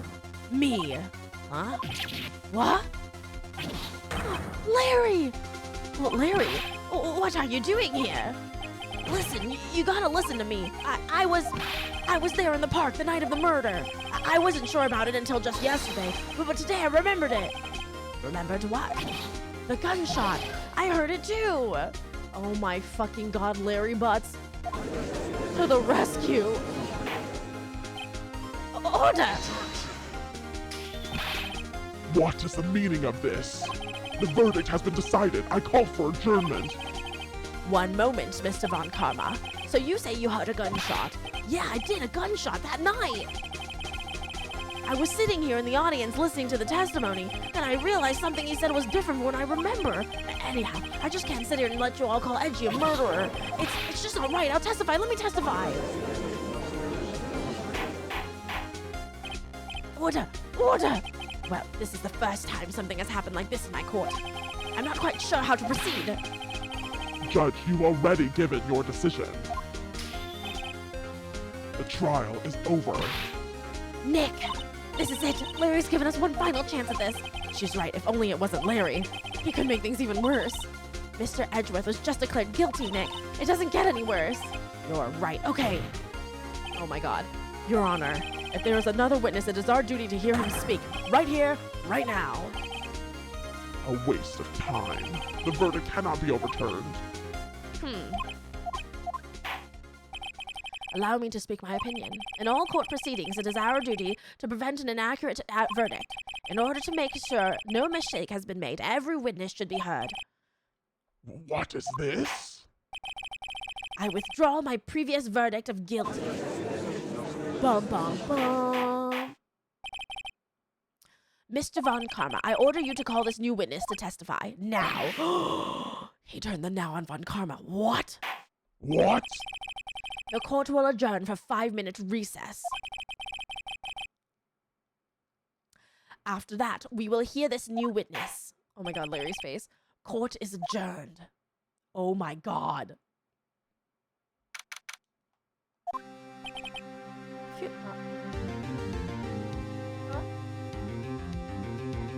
have half an hour. Yeah, I'm watching time. Ugh, that was too close. Sorry to keep you on the edge of your seat like that, Edgeworth. I've seen worse. Yeah, right, Edgeworth. You're sweating bullets. I just wonder what Larry plans to say in there. Larry was at the lake that night? Yes. He said he went looking for the steel samurai balloon that flew into the lake. Oh, right, and he found the balloon in the air tank that night? Yeah. Hey, Edgeworth. Huh? You say something right? Yeah, a lot of things. You seem out of it. What's wrong? It's nothing. Mr. Edgeworth, there's something I've been meaning to ask you. What's that? Why are your fingerprints on the murder weapon? Oh. Hey, Skook. That's a great question. When he fell into the lake, I went into a daze. I couldn't understand what had happened. I couldn't think straight. Then I saw the pistol lying on the floor of the boat in front of me. Skook! Almost! That's almost a whole year. I need this to be a shorter stream than usual. How much further? I have to end stream in like 20 minutes maximum. Where's company? Skook, happy 23 hacking months. Welcome back to the Amy Sometimes Syndicate. Welcome right back into the ass. Skook, thank you so much for resubscribing. Then I saw the pistol lying on the floor of the boat in front of me. I picked it up without thinking. I didn't have a reason, really. Oh, thank you so much, Skook. I see. Right. Yeah? This might be our chance. Our chance? Von Karma has only ever run perfect trials. Perfect trials? Perfectly prepared witnesses, perfectly complete evidence. That's the secret to his success. This is the first time he's ever had to deal with something unexpected. He has to let someone he hasn't even talked to testify before the court. And that someone is Larry. What are you getting at? It's likely his testimony will be full of holes, right? That's right, Nick. No 10-minute trial this time. We'll milk this one for all it's worth. Hey, it was 15 minutes. 15! Everything's on Larry now. I don't think so either. I think we're gonna have to reconvene next Tuesday. December 27th, 10:35 a.m. District Court courtroom number 3. I want to at least get through Larry's testimony. Court is now back in session. Witness, please testify to the court about everything that you saw. Or next Sunday, on the night of December 24th. Right, leave it to me. Please, Larry, don't mess this one up. This is 2 more streams. I hate to admit it, but you're our last chance. Von Karma didn't even have time to prep his witness. I just hope Edgeworth is right about this being our big break. Oh, God. That night, I was out on a boat on the lake. I was looking for something and I found it. So I quietly slipped the boat back in at the rental shop dock. Then just as I was thinking about going home, I heard this bang. I looked out over the lake, but I didn't see a boat. So after I heard that single gunshot, I went home. That was an unusually vague testimony, even for this court. In any case, Mr. Wright, you may begin your cross-examination. Yes, Your Honor. What's wrong, Nick? It's Larry. I have no idea what he's going to say if I press him. I'm a little scared. Well, we've come this far. There's no way to go but forward, Nick. Oh, God. I kind of like that Mia didn't show up this time because it's like actually done with our own merit. We only heard one shot. That night, I was out in a boat on the lake. Something wrong, Mr. Wright?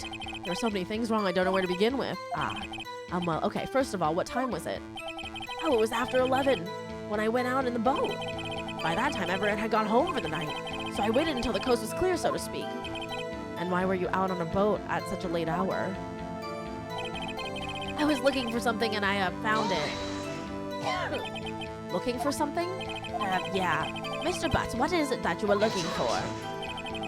What the witness was searching for is irrelevant. Most likely he was hunting for this Gordy.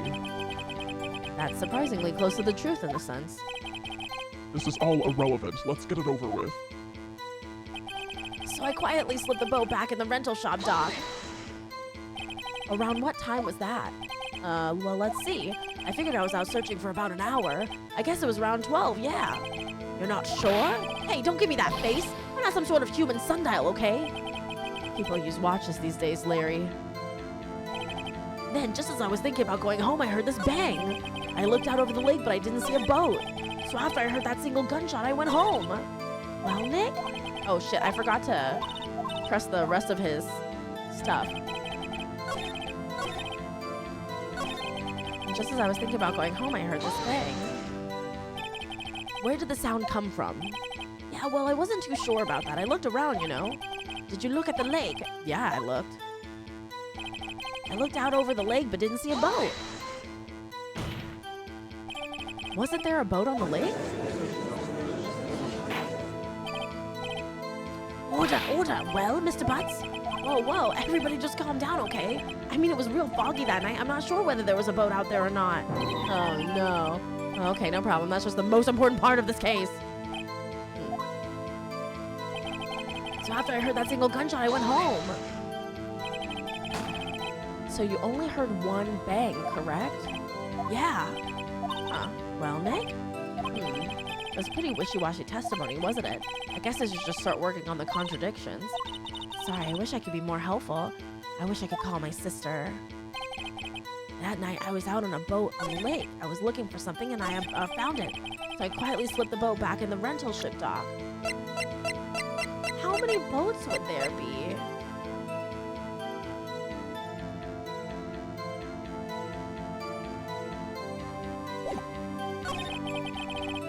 Going home.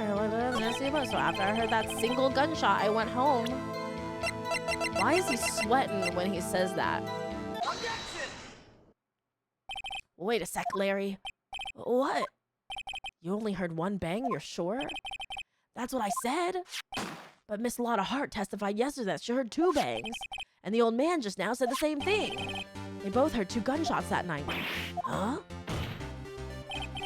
Were you even listening? Were you paying attention at all to what they said? Yo, Nick, please. Huh? You know, something's been bothering me. I'm a witness, see? I'm like a customer here. So you gotta treat me nice and stuff, okay? Oh my god. Mr. Butts. What? You only heard one gunshot? Are you sure? Well, to tell you the truth, I'm not sure. Eh? Not sure? How could you not be sure? Yeah, well, I might have missed the other gunshot. I was, listening to something else. Something else? My radio, dude, with my headphones. What? Oh my god.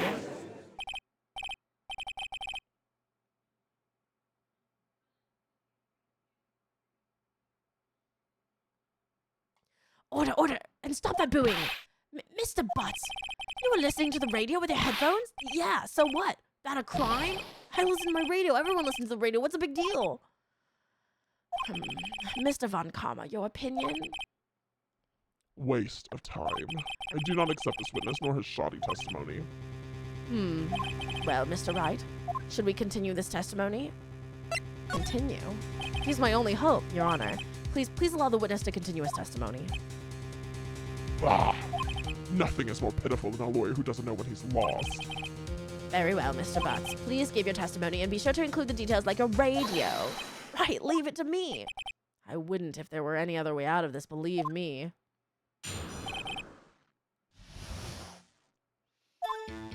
Hilarious, everything.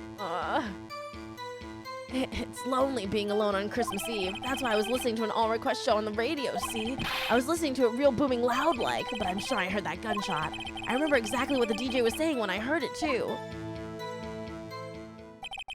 You were listening to a radio at a high volume. Yeah, what's the big problem? Can't a man listen to his radio? I truly believe Larry has no idea what the problem here is. Judge, can you believe a word this witness says? What he heard was probably nothing more than a drum beat from the radio. True enough, it is difficult to believe this testimony. Wait, Your Honor. The witness said he remembers exactly what the DJ said when he heard the gunshot. Excuse me, DJ? An announcer, the guy who says things on the radio. Anyway, what this means is when he heard the sound, no music was playing. The DJ only talks between songs, so he could have heard the gunshot from the lake. I'd like to cross-examine the witness, Your Honor. Very well, Mr. Wright. I can't believe I'm continuing this charade.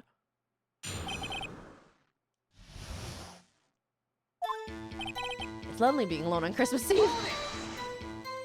So you turned on the radio. Right. I just wanted to hear someone's voice, you know? You don't know what it's like out there alone on Christmas Eve alone. I shouldn't have said anything. I mean, did you just introduce the song during the song's intro? That's why I was listening to an all-request show on the radio, see? Do you by any chance remember the name of the program you were listening to? This has nothing to do with the case. This has nothing to do with the case, Your Honor. Objection sustained. The witness was listening to the radio. That is all we need to know. Tell us, Mr. Butts, how loud was your radio set?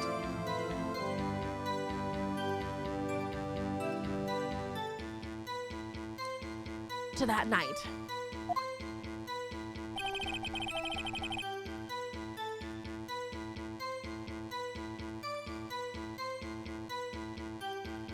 Okay. I was listening to it real booming loud like. But I'm sure I heard that gunshot. I was listening to it real booming loud. That's why I was listening to an all-request radio show. I was listening to it real booming loud like. Real booming loud? Yeah, you know? And you had headphones on. Yep. I wouldn't think you could hear anything going on outside at all. But I'm sure I heard that gunshot. Can you prove that? No, of course you can't. Nah, I can't prove it. But I remember that moment real clear. I mean, while I was talking about it, it came back real clear to me, you know? I remember exactly what the DJ was saying, too, when I heard it. What did she say? Mr. Wright, please cease these pointless questions. What possible good could knowing what a radio DJ said do us? Indeed, Mr. Von Karma has a point. I'll allow the question only if you see some reason why we should care. We should care? Can't you pinpoint the time? We should care, Your Honor. Of course we should. Why? Well, how do you know if we don't ask, Fine, very well. Mr. Butts, please testify to the court. What was the radio announcer saying when you heard the gunshot? Hey, Alpaca, how you doing?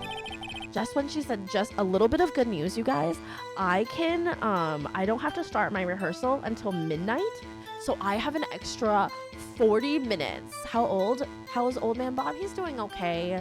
He fell over earlier, but he's chilling, he's eating, he's walking around.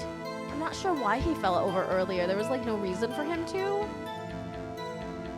I think Alpaca asked, how is Old Man Bob? Rather than how old is Man Bob? How old is Man Bob? Yeah, I read it wrong too. Yeah, but I don't have to start my rehearsal until midnight now, so we have 40 extra minutes for this. Just when she said, hey, it's almost Christmas, I heard the gunshot. This is the most ludicrous testimony I've ever heard, but there is one gleaming ray of hope in there. I've got to press it until we get to the bottom of what happened. She said it's just before Christmas, so that means that it wasn't after midnight.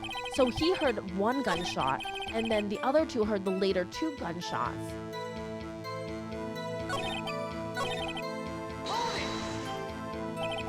you sure?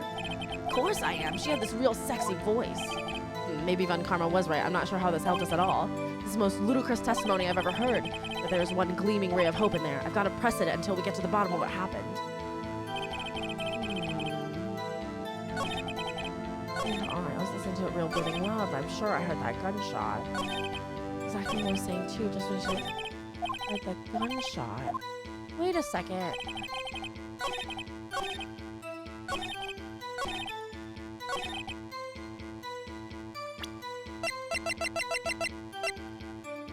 Can I do? Hold on, I'm saving. So I don't run into the same situation as last time, where I only had like one chance.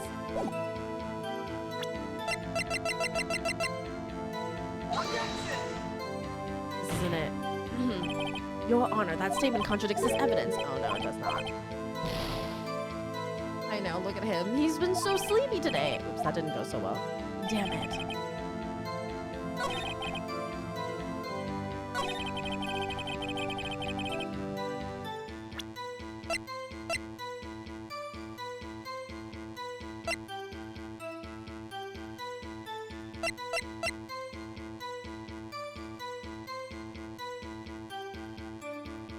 The second lake photo. The second lake photo happened before.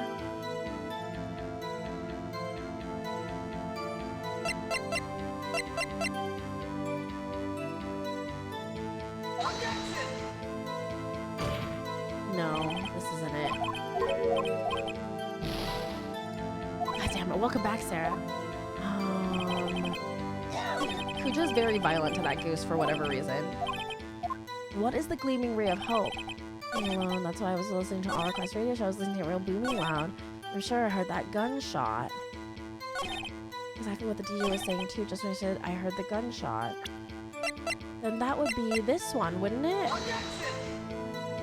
No, I literally just did this again.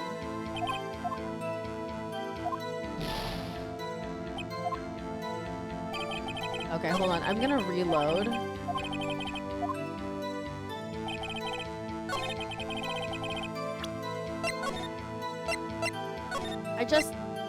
I'm a little confused. Okay, so had to be, I heard the gunshot.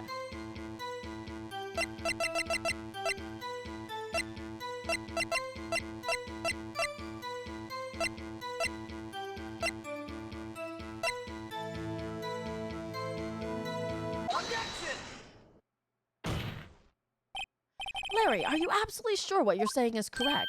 Huh? What's with that face? You look scary, dude. Hey, if you're trying to scare me, you better know that I don't scare that easy.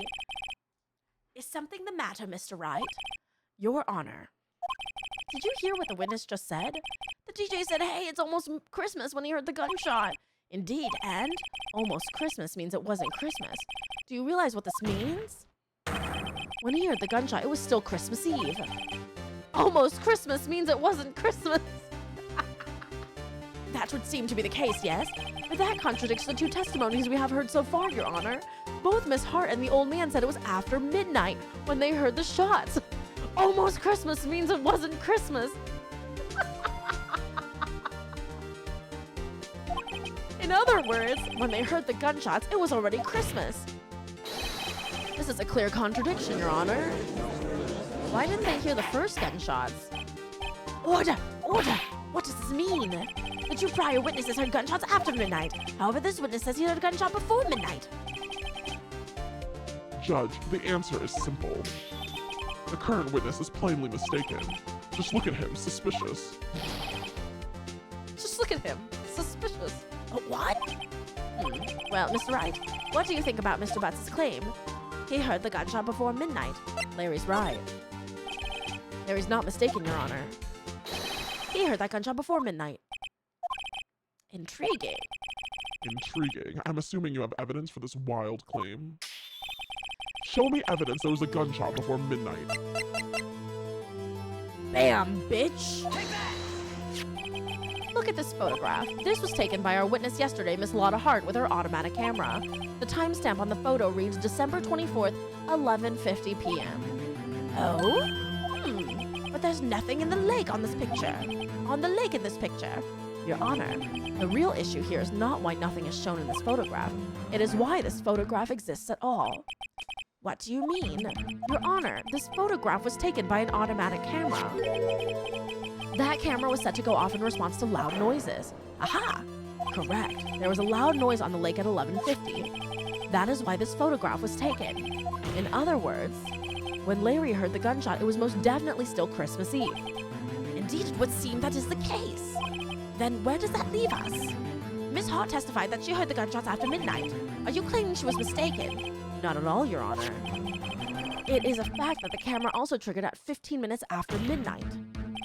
Your Honor, that night there were 2 sets of gunshots with a 25-minute pause between them.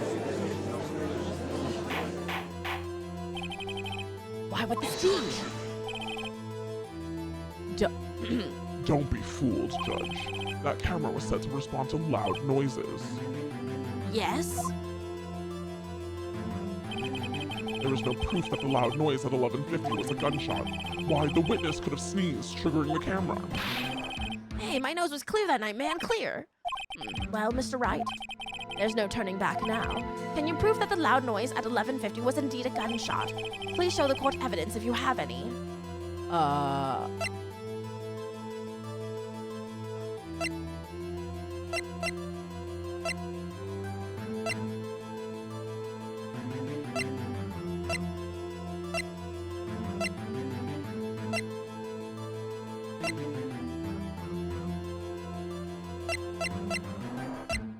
It's gotta be the gun, right? Because the gun's been fired 3 times.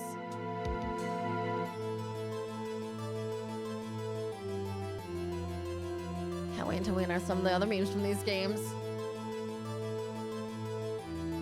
I don't...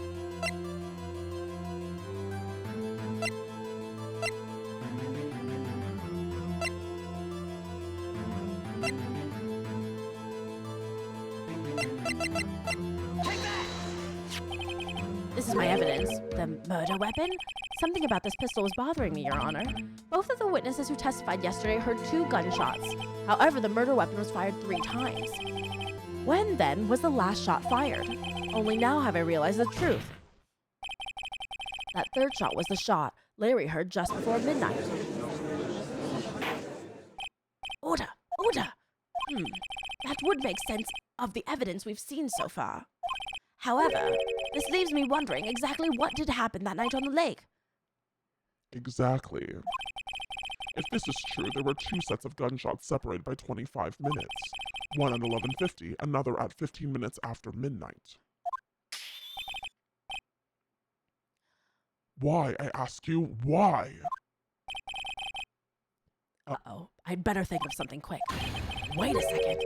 Gunshots separated by 25 minutes? Oh, what's wrong, Nick? I have it. Huh? Remember the case with the steel samurai? Huh? Yeah, of course I remember. The murderer on this case had the same idea as the murderer in that case. What do you mean? Maya, yes? If we don't figure this out now, we'll never overturn Edgeworth's guilty verdict. I've got a hunch and I'm going to run with it. Right, I mean, is this safe? Safe? We've already gotten a guilty verdict. We have nothing to lose. You just watch and let me know if I say anything that sounds fishy, okay? Right, Nick. Your Honor. Yes, Mr. Wright. The testimony just now has cleared up this entire case. What do you mean, Mr. Wright? Tisk, tisk, tisk. So you finally realize the truth. There can be no other murderer here than Miles Edgeworth himself. And Kathleen, I'm just gonna say some shit off the top of my head. This is too stupid. Wrong, Von Karma. A man was shot that night, but it wasn't Edgeworth who did the shooting. Listen, rookie. Take a deep breath and consider the facts. At the time of the murder, 1 boat was on that lake. This was shown by the witness's photograph.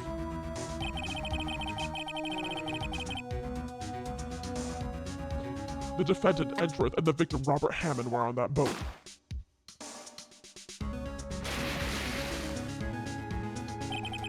There was a gunshot fired on that boat and Robert Hammond fell into the lake. The distance of the shooting was 1 meter. It couldn't have been suicide. Well, the guilty party has to be the other man on that boat. I admit it is hard to imagine any other possibility. Yes, but this assumes that the victim was shot at 15 minutes after midnight. What do you mean by that, Mr. Wright? We have photographic evidence at the time of the shooting. The timestamp on that photo says 12:15. But Larry heard a gunshot 25 minutes before that. Robert Hammond was killed then, 25 minutes before the shot on the lake. That's the only way that Edgeworth could be innocent. Mr. Wright, are you quite mad? Explain who the two men on the boat are. Edgeworth and the murderer.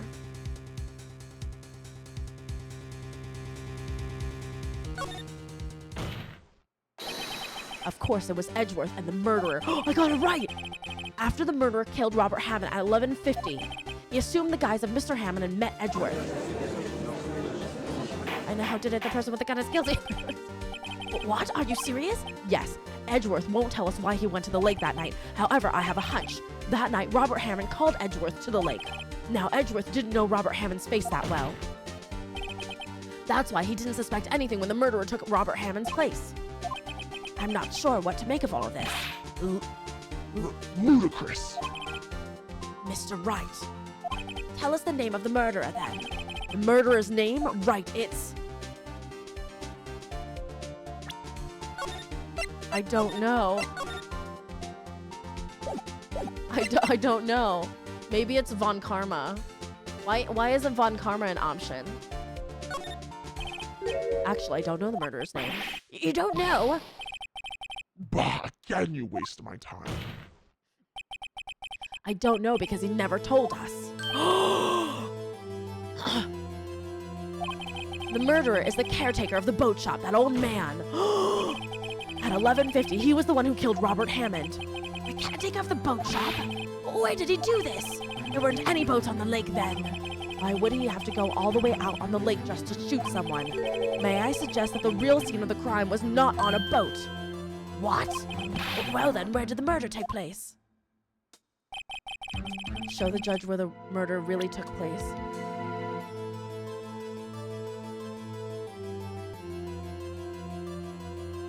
Take that! Here, of course, the boat shop where he lives.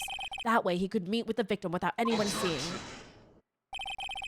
Do you have proof that the boat shop was the scene of the crime? Recall Larry's testimony, if you will. What is this boat? That night, he was out on the lake in a boat searching for something. He finds it and returns to the boat. Then, just as he's starting to head for home, he hears a gunshot. He heard a gunshot, Your Honor, even though he was wearing headphones at the time.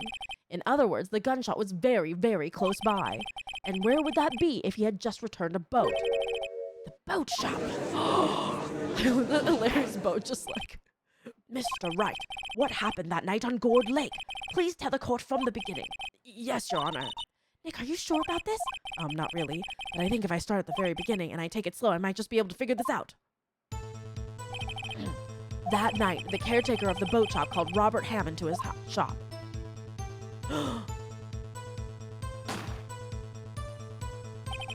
This was around 11:50.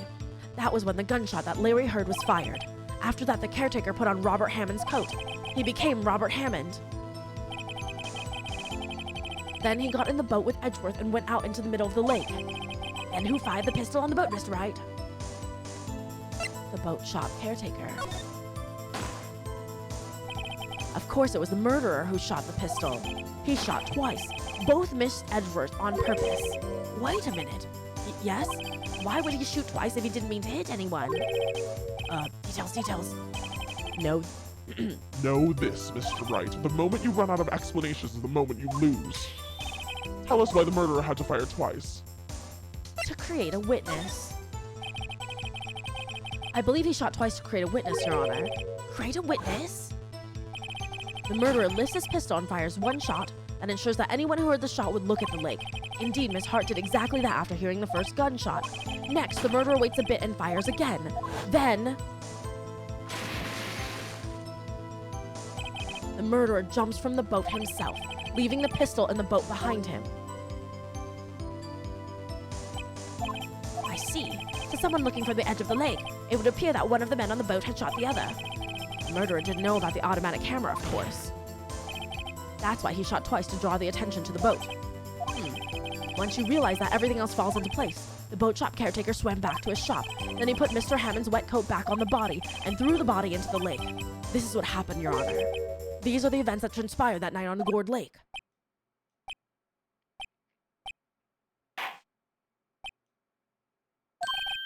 Bailiff, bring up the witness from before.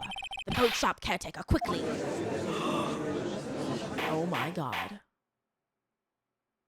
So is he like a sleeper agent or something? And he has like a killer command? And that's why he killed Gregory Edgeworth? And like they just gave him another sleeper command? Very well. While we are waiting for the caretaker, I would like to ask the defendant Miles Edgeworth a few questions. Mr. Edgeworth, please take the stand. Mr. Edgeworth, you heard what the defense has said? Yes. Well, why did you go to the lake that night? What Wright has said was mostly correct. Astonishingly so, actually. Yes, several days ago I received a letter. The letter was signed Robert Hammond. He asked me to come to the boat shop by the lake at midnight on Christmas Eve. He said he had something very important to discuss with me. Keep sleeping standing up. Something important? I'm sorry, I can't say what it was. Your Honor, sir. Bailiff, we are conducting a trial here. I ask that you remain quiet. The witness has disappeared. He isn't at the boat shop either. What? What should I do? Find him quickly. We cannot allow him to get away. Oh my god, guilt. Mr. Von Karma, your witness has disappeared. A search warrant has already been issued. It goes without saying that I cannot declare a verdict under these circumstances. I will extend the trial until tomorrow, the final day allowed. I request that the police department utilize all its forces to find that witness. Am I understood? One more thing. Just who is that boat shop caretaker? I think his identity has become very important to this trial. I want him, and I want to know who he is. Very well. Court is adjourned.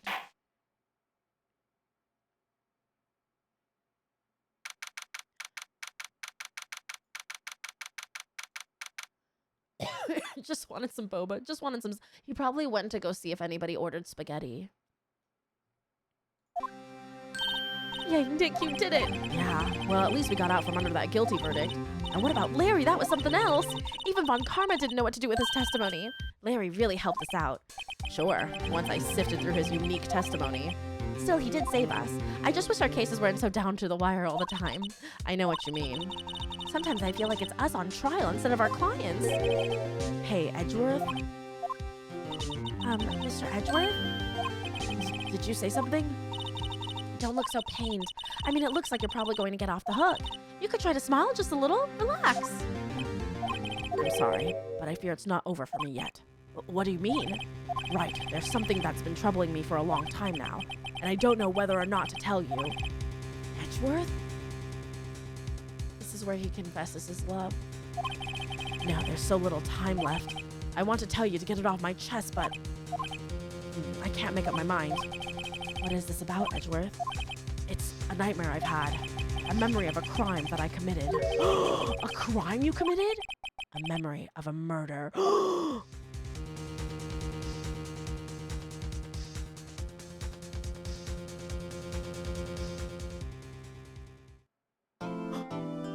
What? What? Guys? Guys, we have to stop here. My rehearsal starts and I have to get dressed and we really do have to stop here. Oh my god! What? What? Did he kill his dad? No. Maybe he thinks he killed his dad.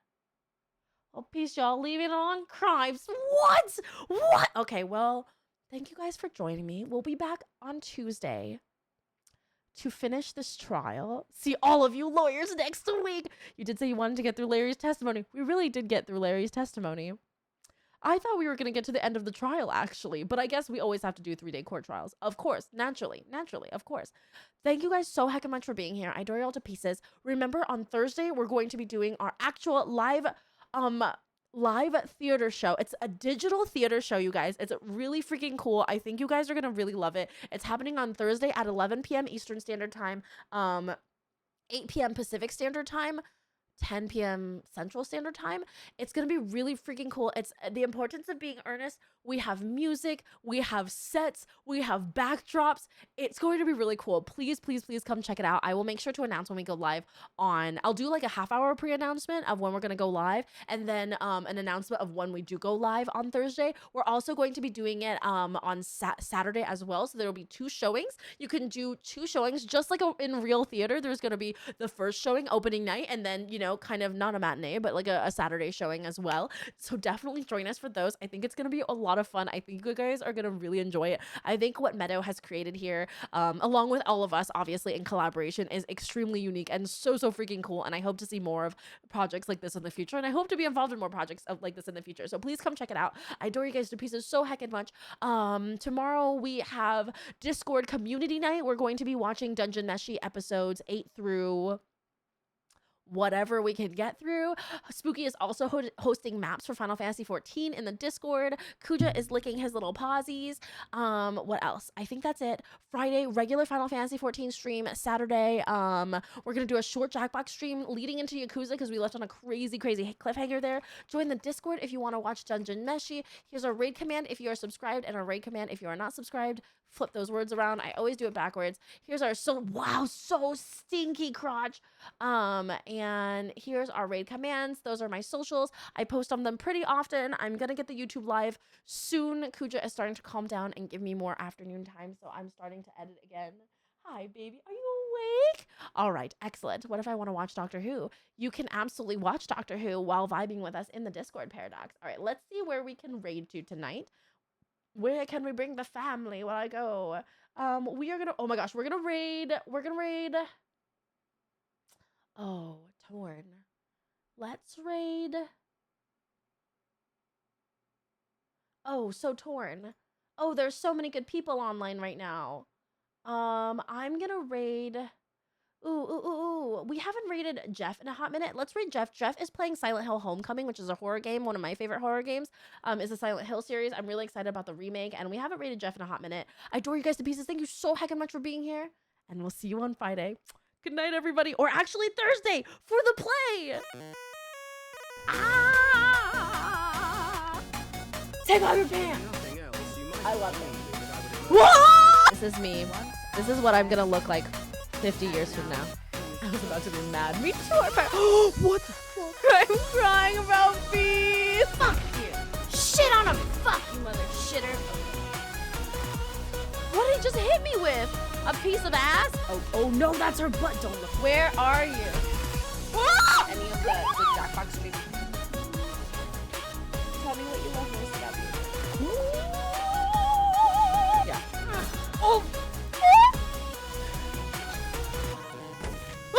But if it's a dirty question, I'm gonna ban you. And then I'm gonna go to your mom and fuck her. The cake is her ass. Everybody has fucking daddy issues, okay? I've got so many daddy issues, but I'm handling it, okay? Can't hear you. I'm on a vacation with myself. I feel like this is a trap. Black cock? Porn log bros forever. You would dare threaten me in my own house? That's how we deal with genitalia. We delete the stream. Oh no. And be lenient to yourself. Don't be so hard on yourself. Everyone else, all of your other society pressures are being so hard on you. Thank you for being here. Thank you for your support. Thank you guys for being amazing and for being such an incredible community. I don't know how this happened. I don't know how you guys found me. I don't know how we got here, but thank you.